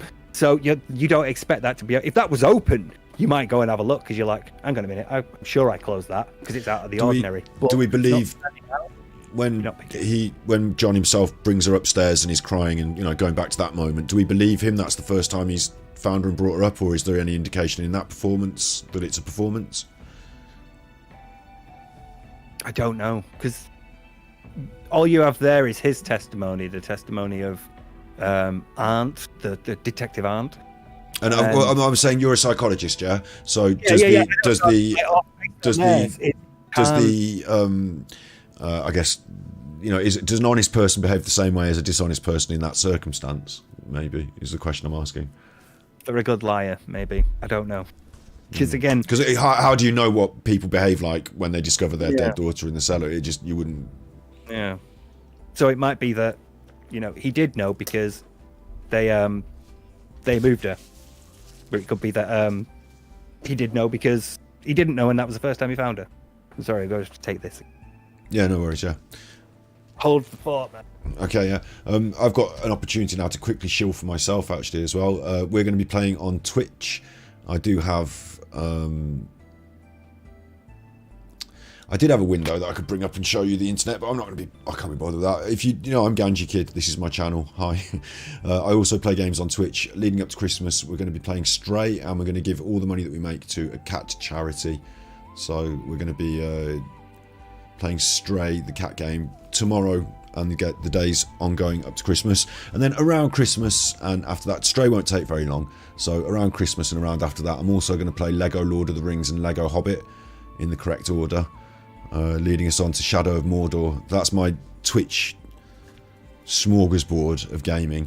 On this channel in the new year, we're going to be a bit more routine, a bit more strict, and we're going to be here on Mondays for Thus. We're going to be here on Wednesdays and Thursdays in the daytime in the UK for daytime shows, and there's a little step up in quality that I'm making. I can actually show you that.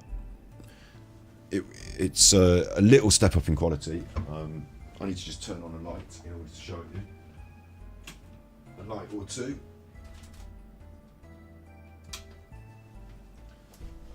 But I've got another setup. And it's this in this room itself. Look, there it is. Looks like a studio space, doesn't it?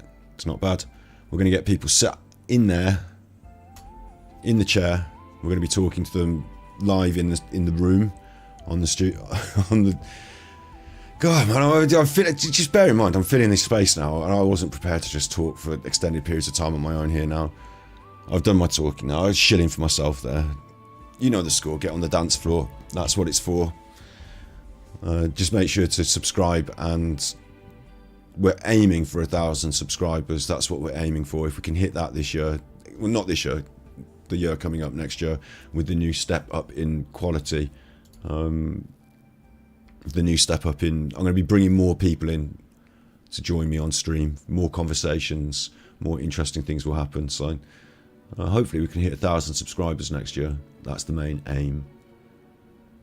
Yeah, I hope you've got your questions ready for Steve in chat as well, because we're coming towards the end of this segment where we talk about the actual, you know, who we think did it.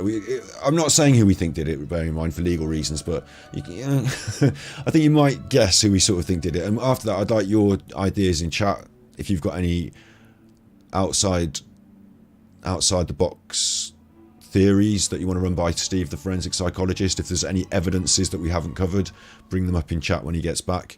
And then we're going to do Christmas movies, because you can't talk about all this heavy stuff on a Christmas special for the whole time. Can you? And whilst this JonBenét Ramsey episode is a Christmas special, it will be on our podcast as an episode. It won't always be, you know, I didn't want to make it too Christmassy, did I? Because then it will be anachronistic. When people listen to it in January or February or March, it will sound a bit out of place. So we're not too Christmassy, but we're going to discuss what our choice of the best Christmas movies. And you'll be able to give me your choice in chat, and we'll decide definitively whether Die Hard is a Christmas movie. Definitively. I should have got something prepared for this, shouldn't I? Should have got a little thing prepared. You can see it. What? Oh, he's back. Oh, Steve, watch. The wild Steve has appeared. I think I get away with saying that before he gets his headphones in. Apologies. No worries. A wild Steve has appeared. I must actually point this out, right? I've had this on for a while now. I have a heated jacket on underneath this, which is it's really good. It's really cool. It's been helping with my back, especially as it's been so cold. But the problem is not full jacket; it's a vest. So you know, which vest is podcast best? This one, the heated one. The heated vest. That, to be fair, that actually outstrips any vest. Phil hasn't got a heated vest. Phil's he's not. No, yeah. He's just got average. And I will maintain that yours is even more vest-like because it's designed to be worn underneath. Thank you for the tippies, snippies. I put my hands up. I really have to stop putting my hands up when I get tips. The battery pack's run out though, so I need to order another one. When I get tips, I put my hands up because I used to have a different sound. Oh, nice. It was like, way, and I put my hands up. But I've just received some tips, so thank you, Snips. I haven't got, as you can see, the internet on in front of you, so you can see it. But it went up on the screen, and I'm just going to quickly read it out now by going on my page on coffee.com. It's raining again. I couldn't be happier. This is it happening now. Thank you very much. Thank you very much, Snips. Thank you very much. Thank you. I really appreciate it. I have to say to Pam, it's not deherniating, sadly. Yeah. It does help, but it's not like pushing the jelly back into the disc, sadly. So. The film memes are strong on our channel, aren't they? The film memes are strong. Yeah, I'll just quickly say this as well before we carry on, but I don't want to stick on Darkseid at all, but it is always extraordinary to me about how he has this extra. Yeah. He's got this extra. Like there are not many streamers and producers and content creators out there who have this like memeology going on around them, like this living thing around them. So he's quite lucky for that, really. He's quite lucky. Yeah. It blows my mind as well. He's got this whole external network, and he's got his own search engine. There's not many people out there that can say I've got a search engine. People can search transcripts of my streams. I feel like, did we cover? What I want to say now is before we move on to what's the best Christmas movie, and I want the audience to ask if they've got any theories they want to run by you. But did we cover? I think we covered any way it could play out in that house. We've alluded to who we think is most likely. Yeah. I still am not sure who is most likely to have actually have actually strangled her, because that's the thing that kills her. I think it's most likely that Burke is the one that hits her to cause the serious impact. But whether it's him that finishes the job, or he gets a parent, or a parent stumbles onto him doing it, I don't know. And at this point, I don't think we will know, because if I had to stand you up in court, if I had to stand you up in court as like forensic psychologist, cold case person, this is your your testimony. It's not the word, is it? Testimony. Your expert analysis, though. Yeah. It's opinion. Yeah. Is I don't know. It is like, I know it's frustrating. I know Burke is probably the one that killed her. I think it's most likely that. Not killed her. Burke is the one that's most likely to have hit her. But again, that does not mean that he killed her. That isn't a criminal chat. That's a brother being pissed off at his younger sibling. That's not even malice. The severity of severity. Kids don't know their own strength. Like, I was seeing a woman years ago while my back was still. I'd had an operation. It hadn't worked, and I was recovering. And then, one day it was round at hers, and her son comes running over, jumps over the bed, lands right on my back, and it is fucking murder. Because kids don't have like that pull yourself back. Kids can't pull a punch; they'll just smack you on. So they don't have that like awareness to restrain themselves.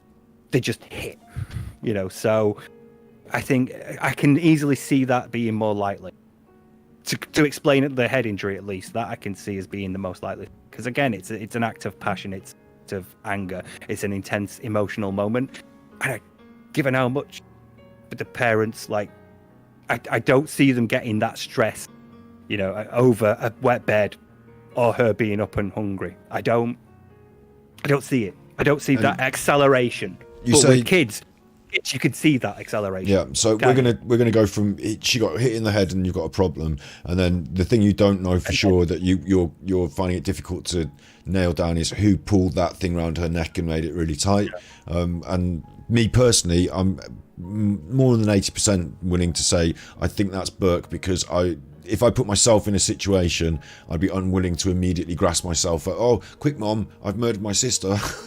Like, I think I'd at least try and do something. So I wouldn't try and kill her more, but obviously I think he did. Like, that's what I think, probably.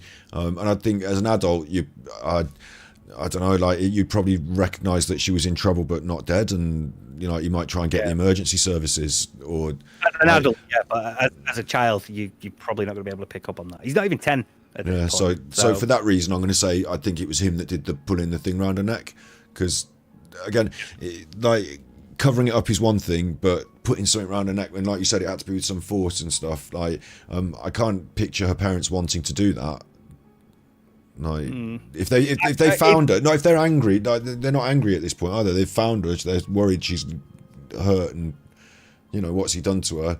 Quick, let's strangle her and murder her properly. Like, I find that to be. Maybe the parents don't know that she's still alive. They come down and they see Burke, and they're like, see her. You check, like, as an adult, wouldn't you? You check and maybe. Maybe you just freak out at this point and think, she's dead. You've killed her. What have you done? I'm going to lose my children. I've lost both. I've lost one child. I'm about to lose the other. You might panic. Yeah. It's whether we might. Enough? It's unlikely doesn't necessarily mean it's impossible. So whether it's enough or not, I don't know. I feel like Patsy gets involved around the time of the note, because obviously she's the one who finds it. Yeah. But whether she wrote that or not, because again, it could be Burke trying to mimic her handwriting, or it could be her trying to cover for Burke. I actually feel as well. She finds killing her, or she finds her and him, and she's already dead. He's already strangled her. How about this as a psychological thing? Yeah, the note was found on the stairs, and it's like these stairs that like Patsy would walk down to find it, and there's like a naivety in that if you were actually kidnapping, you might put the note on the dresser or on the front door porch, or but it's like somewhere you knew that parents would come down first thing in the morning. It's this idea of like handing it to your parents, but not putting it outside their bedroom door, but on the stairs that they use. Like, I feel like almost Burke could have placed that there. Thank you, Pam Solo, for the tippies. I will quickly just look on my page, and it comes up on the screen, and I've not got the full YouTube page up, but because it was festive, but I couldn't get it to stick to my hair. So we'll get onto the little Christmas. Thing we like to do. Just a little thing we like to do. Yeah. We'll get onto the Christmas films in a minute. Yeah. I think I'm going to say that Burke. I see it being him doing that, trying to hide it, then being discovering of it, but not the full.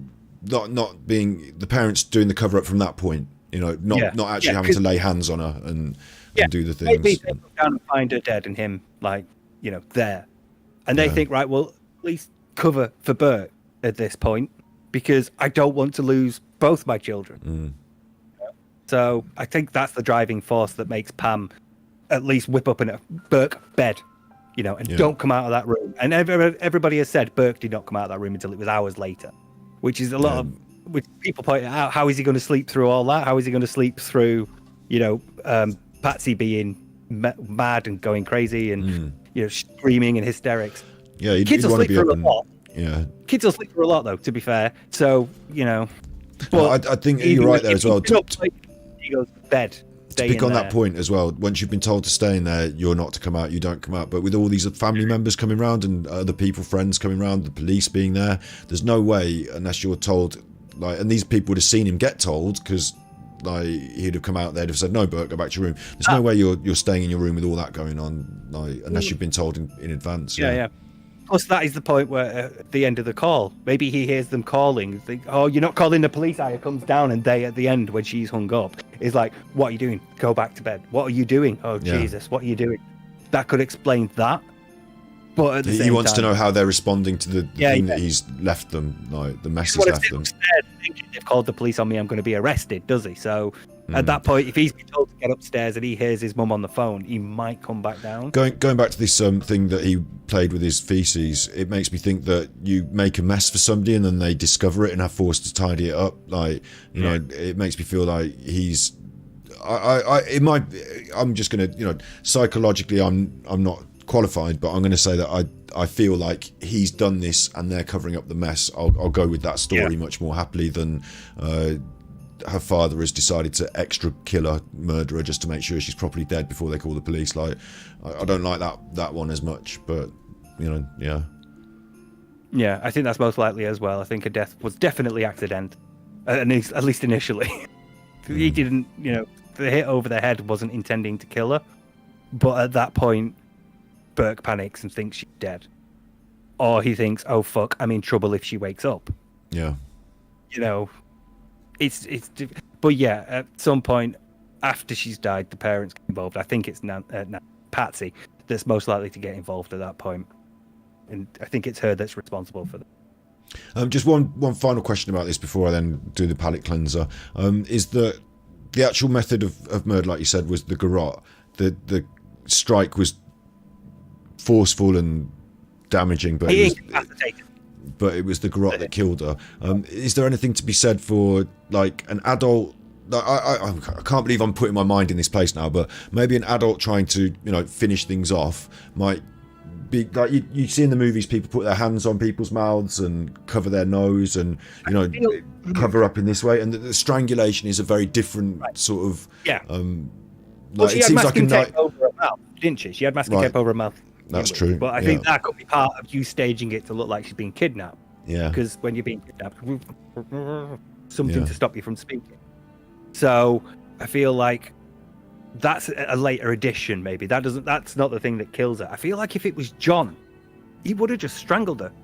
As a man, she's like your 6-year-old again, daughter. like you don't have to use the neck, and it's so brutal. You can just you could smother her as well. Or smother her with some other item, or jumper or something. But which feels. I feel like the garrote feels to me like it's someone who's not strong enough to strangle her, but needs to kill her, and that's either Patsy or Burke.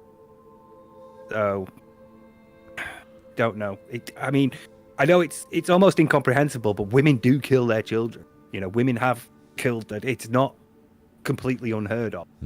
But not a horrible thing you don't like to consider. But I don't think the striking her in the head and the whole. No. If it was just a garrote, then you could maybe say, okay, maybe Patsy's done this. But the strike on the head, the moving of the body, the placing of the body, like the sequence of events, the pineapple and other stuff, I think it becomes far more outside the realm, doesn't it? I think it becomes Burke until the point he's discovered, and then Patsy takes over and is like, right, you go to bed. I'm going to make this. I'm just going to deal with this somehow. Yeah. And whether she's the one who finishes her off, or she's the one who discovers her being finished off. Maybe Burke is the one that, and then Patsy comes and discovers her. But either way, I think in that situation, even like kidnapping, fuck it. I think whatever situation she discovers, though, I think if there's any slight chance JonBenét's still alive, she tries to revive her rather than kill her further. I think the only person who has like a cause to try and actually finish it is maybe Burke. Like, I think the parents would logically try and revive her. Like you give mouth to mouth to people who clearly not going to make it just on the hope, don't you? So you would have evidence. There would be evidence of that, because obviously if you're giving mouth to mouth, you're also doing chest compressions afterwards, and with children especially, that's the sort of thing that breaks a rib. Yeah, and that sort of or cracks the sternum, and that sort of thing wasn't recorded in her. No, so they didn't do that. So there's no attempt at reviving her that way, at least. So so my final questions then on the JonBenét Ramsey case, because I think we've done a good job on that. And I've got 2 more questions, then I'm going to open it up to the chat to give me any theories or big questions they want to put past you. But what do you think? These can be shorter answers. What's the most compelling piece of evidence out of everything we've discussed? What's the most compelling evidence? It's still, for me, the blunt force trauma, because something happened to knock her out. She was hit with something, so somebody at that moment was angry at that child, and it was before she was dead. So something happened there. That's she was hit over the head. You can't dispute that. And that leads you to think, as a psychologist, that someone was angry at her enough to lash out and do that. Yeah. And that makes me think, as a parent, if you're at that point, you have hit your child before multiple. You've hit them once like the back of your hand, and then the next time you hit them with your fist or you kick them, you've escalated the abuse in that way. And we didn't see that with JonBenét. That with her. It's a one-off thing. That an act of like I said, it's an act of emotion. Yeah. It's hit. And the pineapple, because that suggests that she was awake when she was at home. And will the new DNA evidence solve anything? That's a short answer question. Will the new DNA evidence solve anything with JonBenét? I don't know. I don't think so. Because even if it's there's Burke's DNA, they found hair samples of hair from Burke on a dress. It's well, she lived with him. They were brother and sister. If there's if there's DNA of a family member on her clothes somehow, there are so many reasons how that DNA gets on her clothes, because they're family and they live together. If it's somebody else, if it's found like this is definitely a different person, then you have exonerated the family. And but it would have to be really strong DNA evidence, because otherwise there's easy ways of like saying, well, there's lots of reasons how that could get there. It's not strong enough. It's not compelling enough evidence. And with Burke as well, he did all these interviews, and there's some of him smiling, and we could get into that, but you said very right at the start that, you know, these are extraneous circumstances. You don't know how people are going to behave. We've got no baselines. It's very hard for us to do a body language analysis of people being interviewed 20 years later. Plus, he's on Dr. Phil, right? He's on national TV, and spent the last 20 years being known as either JonBenét's killer or the child of JonBenét's killer. You know, and that's gonna fuck you up. That's gonna have some impact on your like cognitive growth and your like mental health. So you may have spent your life trying to cope in a way that when you're on TV being asked about it by Dr. Phil looks a bit odd to people. But again, it's the same with his dad, John. He's seen as like cold and like unemotional by people who've analysed his body language, and he's like, but he could just be the sort of person who is guarded with his emotions, and that doesn't mean he's a killer, you know. Yeah, and I always thought it was a bad look to hire this family friend Fleet to sort of throw up lots of conjecture and bring up lots of different ideas, and we haven't covered any of that or him at all. But I think now's a good time to open it out to the audience and say, is there anything in chat that you wanted to ask and wanted answered about JonBenét? Is there anything that we haven't covered that you wanted Steve to cover? Good question. Puff pass. Why has nobody been arrested? The simple reason is the police haven't been able to build a compelling enough case for any one person. And again, like we've been over lots of times with these different theories, lots of evidence contradicts other theories that are supported by their own evidence. So there's lots of different ways you could take it. And if you say arrested John for doing it, there's also compelling evidence that says it might be Burke or it might have been Patsy. So you've just arrested the wrong. And, convincing a court as well is very different. So the standards of evidence to arrest someone are quite high, and obviously the police haven't been able to match that. And as a result, they've got no suspects where they could be like, we could get a warrant out for his arrest. Pam Solo asks, in what way was she partially dressed? I think she had like clothes, but not like a jacket or shoes or anything. She'd obviously been undressed, but not undressed enough to put on your pajamas. She was wearing a top. I don't know if she was wearing trousers and things like that. She had knickers on. She had skirt, tights. Right. So, are they tights? She had like leggings, tights. Yeah. She had a skirt underneath. But she was dishevelled as well, wasn't she? From what I've seen of some like photographs of evidence. I think you get that. That's being dragged. If you're being dragged downstairs across the basement by somebody who's not quite strong enough to lift you. Something a bit horrible that we talked about earlier, though, briefly, was that didn't she basically wet her knickers, and you said that would happen if you were being murdered, basically. Yeah, when you die, yeah.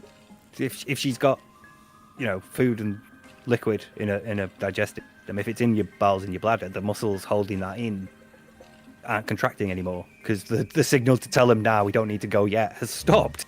So all your muscles just stop, and they would open, and you would evacuate your bowels and your bladder. And Pam says it was being dragged in the cellar would be the ruffling up of all her clothes, so maybe that, Either being dragged or being carried, because again, it could be an adult that does it, pick her up and carry. A good question is, you read somewhere that police mishandled the case, Snips. Do you think this is the case? Do you think the police were at fault? Yeah. We went over it a lot before, didn't we? When we said like they didn't secure the crime scene, and they didn't, all this evidence was contaminated, and all these people were wandering around. And then afterwards, obviously, your investigation, because it's such a national case, it becomes a huge thing that you end up with thousands of potential leads, and you don't have the manpower to fully follow up on all of them.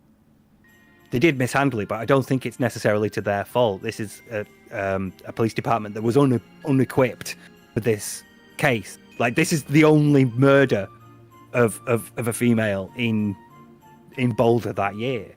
The only murder of a girl in Boulder was JonBenét for the entire year in 1996. So they've obviously not got, it's not a CSI where it's like NY New York or Las Vegas or Miami, where they're huge cities, it's relatively small, and so they're working with limited resources, limited manpower, and all of a sudden this fucking national case and all these tips come flooding in.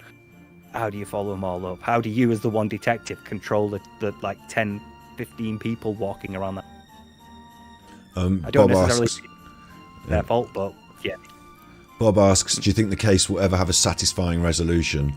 And I'll say yes when Burt Ramsey finally confesses. I mean... Well, it's been a good run on this podcast, but thanks to legal action, Burt Ramsey. Yeah, he could sue me, but I've got nothing to take. Yeah. I don't. Actually, getting a deathbed confession from someone. No, it's another Jack the Ripper, Madeleine McCann thing, you know. I also don't think we're going to get a satisfying resolution to Madeleine McCann either. Yeah, well, we won't go into Madeleine. I could tell you though, if Jerry died first, then maybe Kate might say something. But the aspect with this, I think, if it wasn't one of the family members, then there's a possibility of a resolution if the police can solve the crime. But from what we've seen, if they didn't have enough evidence for anything back then, they're not going to gather any further evidence. Like the DNA is not going to suddenly point to somebody definite, and it seems very unlikely that if it was somebody outside the family who could ever resolve it. If it wasn't, then at least there are two people alive that know what happened, and it's on them to speak up, isn't it? But that's very unlikely again, because they would be implicating themselves. So yeah, again, I agree. I think it's very unlikely, but like Snip says, they've reopened the case in the past month. How likely is it we get answers this long? It's possible. I don't think it's very likely, but you never know with DNA technology and testing and things like that. You can never quite say it's impossible up until maybe, I don't know, about 70 or 100 years. You know, we don't know Jack the Ripper. We're never going to know Jack the Ripper. If we had DNA testing back then, we might, but you know, by the time it was around, far too late. And I think this might be a case here. By the time any ability to sort of like make any sort of info from what little DNA evidence there is, because it's only trace stuff. It's only, you know, transitional fingerprint, not fingerprint. Yeah, like, even if that came up to be like 100% fleet or something like that, yeah, they wouldn't be able to say, all right, well, he did it then. Like, yeah. It's just not enough. Your DNA was there. Well, and it's like, well, of course it is. I knew her. I would, you know, I was around the house a lot. I could have touched the surface she sat on. I could have hugged her. All sorts of reasons why. I suppose it would have to be someone like, it would have to point towards some sort of like, I suppose actually if they found DNA and they followed it up and it turned out it was a local criminal who had used to work for JonBenét's company, and on Christmas that year he had lost his job and was particularly aggrieved and was known to have bought like, you know, a kidnapper kit, then it might actually point somewhere. But the likelihood of that actually happening is like quite out there, isn't it? It's quite low, yeah. I'm assuming that at some point you might have gone to John and gone, so who do you employ? Have you let anybody off? Yeah. You know, so like you would hope the police would have exhausted those sort of lines of inquiry, yeah. Yeah, you'd hope, but again, you're a small police department, so it's very likely someone did slip under the radar, and somebody out there does know. Well, somebody out there obviously does know. There's at least two people. Well, we're moving to speculation there, and I've got, you know, we've done 3.5 good hours there of your psychological breakdown, so I think that's been really good. Thank you very much. Let's just quickly ask then, and you can tell me in chat what your favourites are. What do you think, Steve? Let's discuss Christmas movies as a palate cleanser, because I can't think about this, you know, these tragedies all evening, and I'd like to leave us somewhere better than the JonBenét Ramsey case in some way. So, what are your favourite Christmas movies and why? And we'll move on to Die Hard in a second. The Snowman. Yeah. I love The Snowman. I remember watching it as a kid with my uncle and my cousin, and my cousin loved it, and so it really reminds me of him and my uncle. And very nice movie. It's especially sad at the end. Kid wakes up. And he's got David Bowie. It's got David Bowie in it. It's got David Bowie in it. Oh, yeah. But yeah, it's my favourite. Would you call it a movie? Yeah, I guess. Do you watch it every year at Christmas? That's another question. Not every year, but I try to. When it's on Channel 4, I try to catch it. So sometimes I'm like incapacitated through other means, but yeah. I watch every year at Christmas. I watch Scrooged by Bill Murray, and freaked me out that as a kid. Yeah, that's why I liked it. The hand and the death. Yeah, when I was a kid, it was scary. Yeah. Like, it's funny how it's changed over the years as I've grown up, like my viewing of it. Because, like you say, as a kid, I remember the advert and the hand comes out, and it was like, to me, it was scary. Yeah. And then I love that film, so I actually watch it every year. Like, I find it on the planner and download it if I have to and watch it every year. But can I give a special shout out to Muppets Christmas Carol as well? Because my mum and my brother love that. Right. And yeah, I've never seen it. Never seen, mate. Come on, it's Muppets Christmas Carol. I'm aware of the general. Michael Caine is Scrooge. Yeah, but the thing is, right, with Christmas Carol is when you grow up in England, you watch various Christmas Carol. It's there's a lot of them on the telly. So I'm aware of the story. I know what's going to happen. Like now, it's got the Muppets in it. For me, it was like. It's if they put a twist on it at the end, then I'd have to. So I will watch that then on your recommendation. I was going to say, like, there are some films that are Christmas movies that I like, but I actually seek out and watch Scrooged every time. And then I also watch Groundhog Day because I'm watching a Bill Murray movie and it kind of gets suggested. And I know it's not Christmassy, but it's wintry, and I always watch Groundhog Day as well. Same. I move on to Ghostbusters if I'm in a Bill Murray. Is Ghostbusters Christmassy as well? I think it might be. No, but it's like Groundhog Day. It's like you're in the mood because it's Bill Murray, so you might as well. Yeah. In the chat, we've got It's a Wonderful Life and National Lampoon's Christmas Vacation. I like those. My brother's recommended It's a Wonderful Life. But I can't think of Wonderful Life without thinking of Red Dwarf because it's mentioned in the book Better Than Life. Yeah. It's where Lister moves to. So, speaking of Love Actually, my cousins got married the other day. I was at a wedding last week, and it was my cousin's partner, and they met, and like Love Actually is their favorite film. When my cousin came to give a speech, she walked out and she had it on placards as he played the music. So it's a very special movie for us there. But again, there's another one I haven't seen. What about I like Gremlins as well. I think that's a very excellent Christmas movie. What about songs then? What's Christmas song? Wait, we didn't discuss Die Hard. We'll finish Die Hard first. All right, okay, go on. My vote is Die Hard is 100% a Christmas movie. Like, Christmas is like as much a background character in the movie and a theme as it is as any other movie has any other theme. So, the reason he's going to see his wife is Christmas. Like, the reason that she's doing the party and Christmas. Yeah, Die Hard 100%. Totally agree. It is absolutely correct. Just because it was released in summer doesn't mean, it was a summer blockbuster. Doesn't mean it's not a Christmas movie. It's set in Christmas. It's about him trying to have a Christmas with his family, while he's like slowly losing things with his wife. And like you said, it's as much of a theme and a background character as the Nakatomi Plaza. It's there. It's part of the movie. It's embedded. So we've solved that for everyone in the internet. Conclusive. Conclusive. Yeah. And Christmas songs then. Yeah. Plus, it ends with the best Christmas, which is Let It Snow. That's true. Christmas music then, exactly. Yeah, like my granddad used to like all that sort of Bing Crosby sort of stuff. So White Christmas and all those. I actually find I'm probably going to sound like a right curmudgeon, Scrooge here, like bar humbug. But I find most modern Christmas songs to be a shameless cash grab. So anything after Slade, I'm just not into. But, Slade's just about the cut-off point. Just about, Slad. But I hear that it's Christmas. You gotta stop the cavalry. That's quite a cool tune. I don't see it as Christmassy though. Is it Christmas? Wish I was at home for Christmas.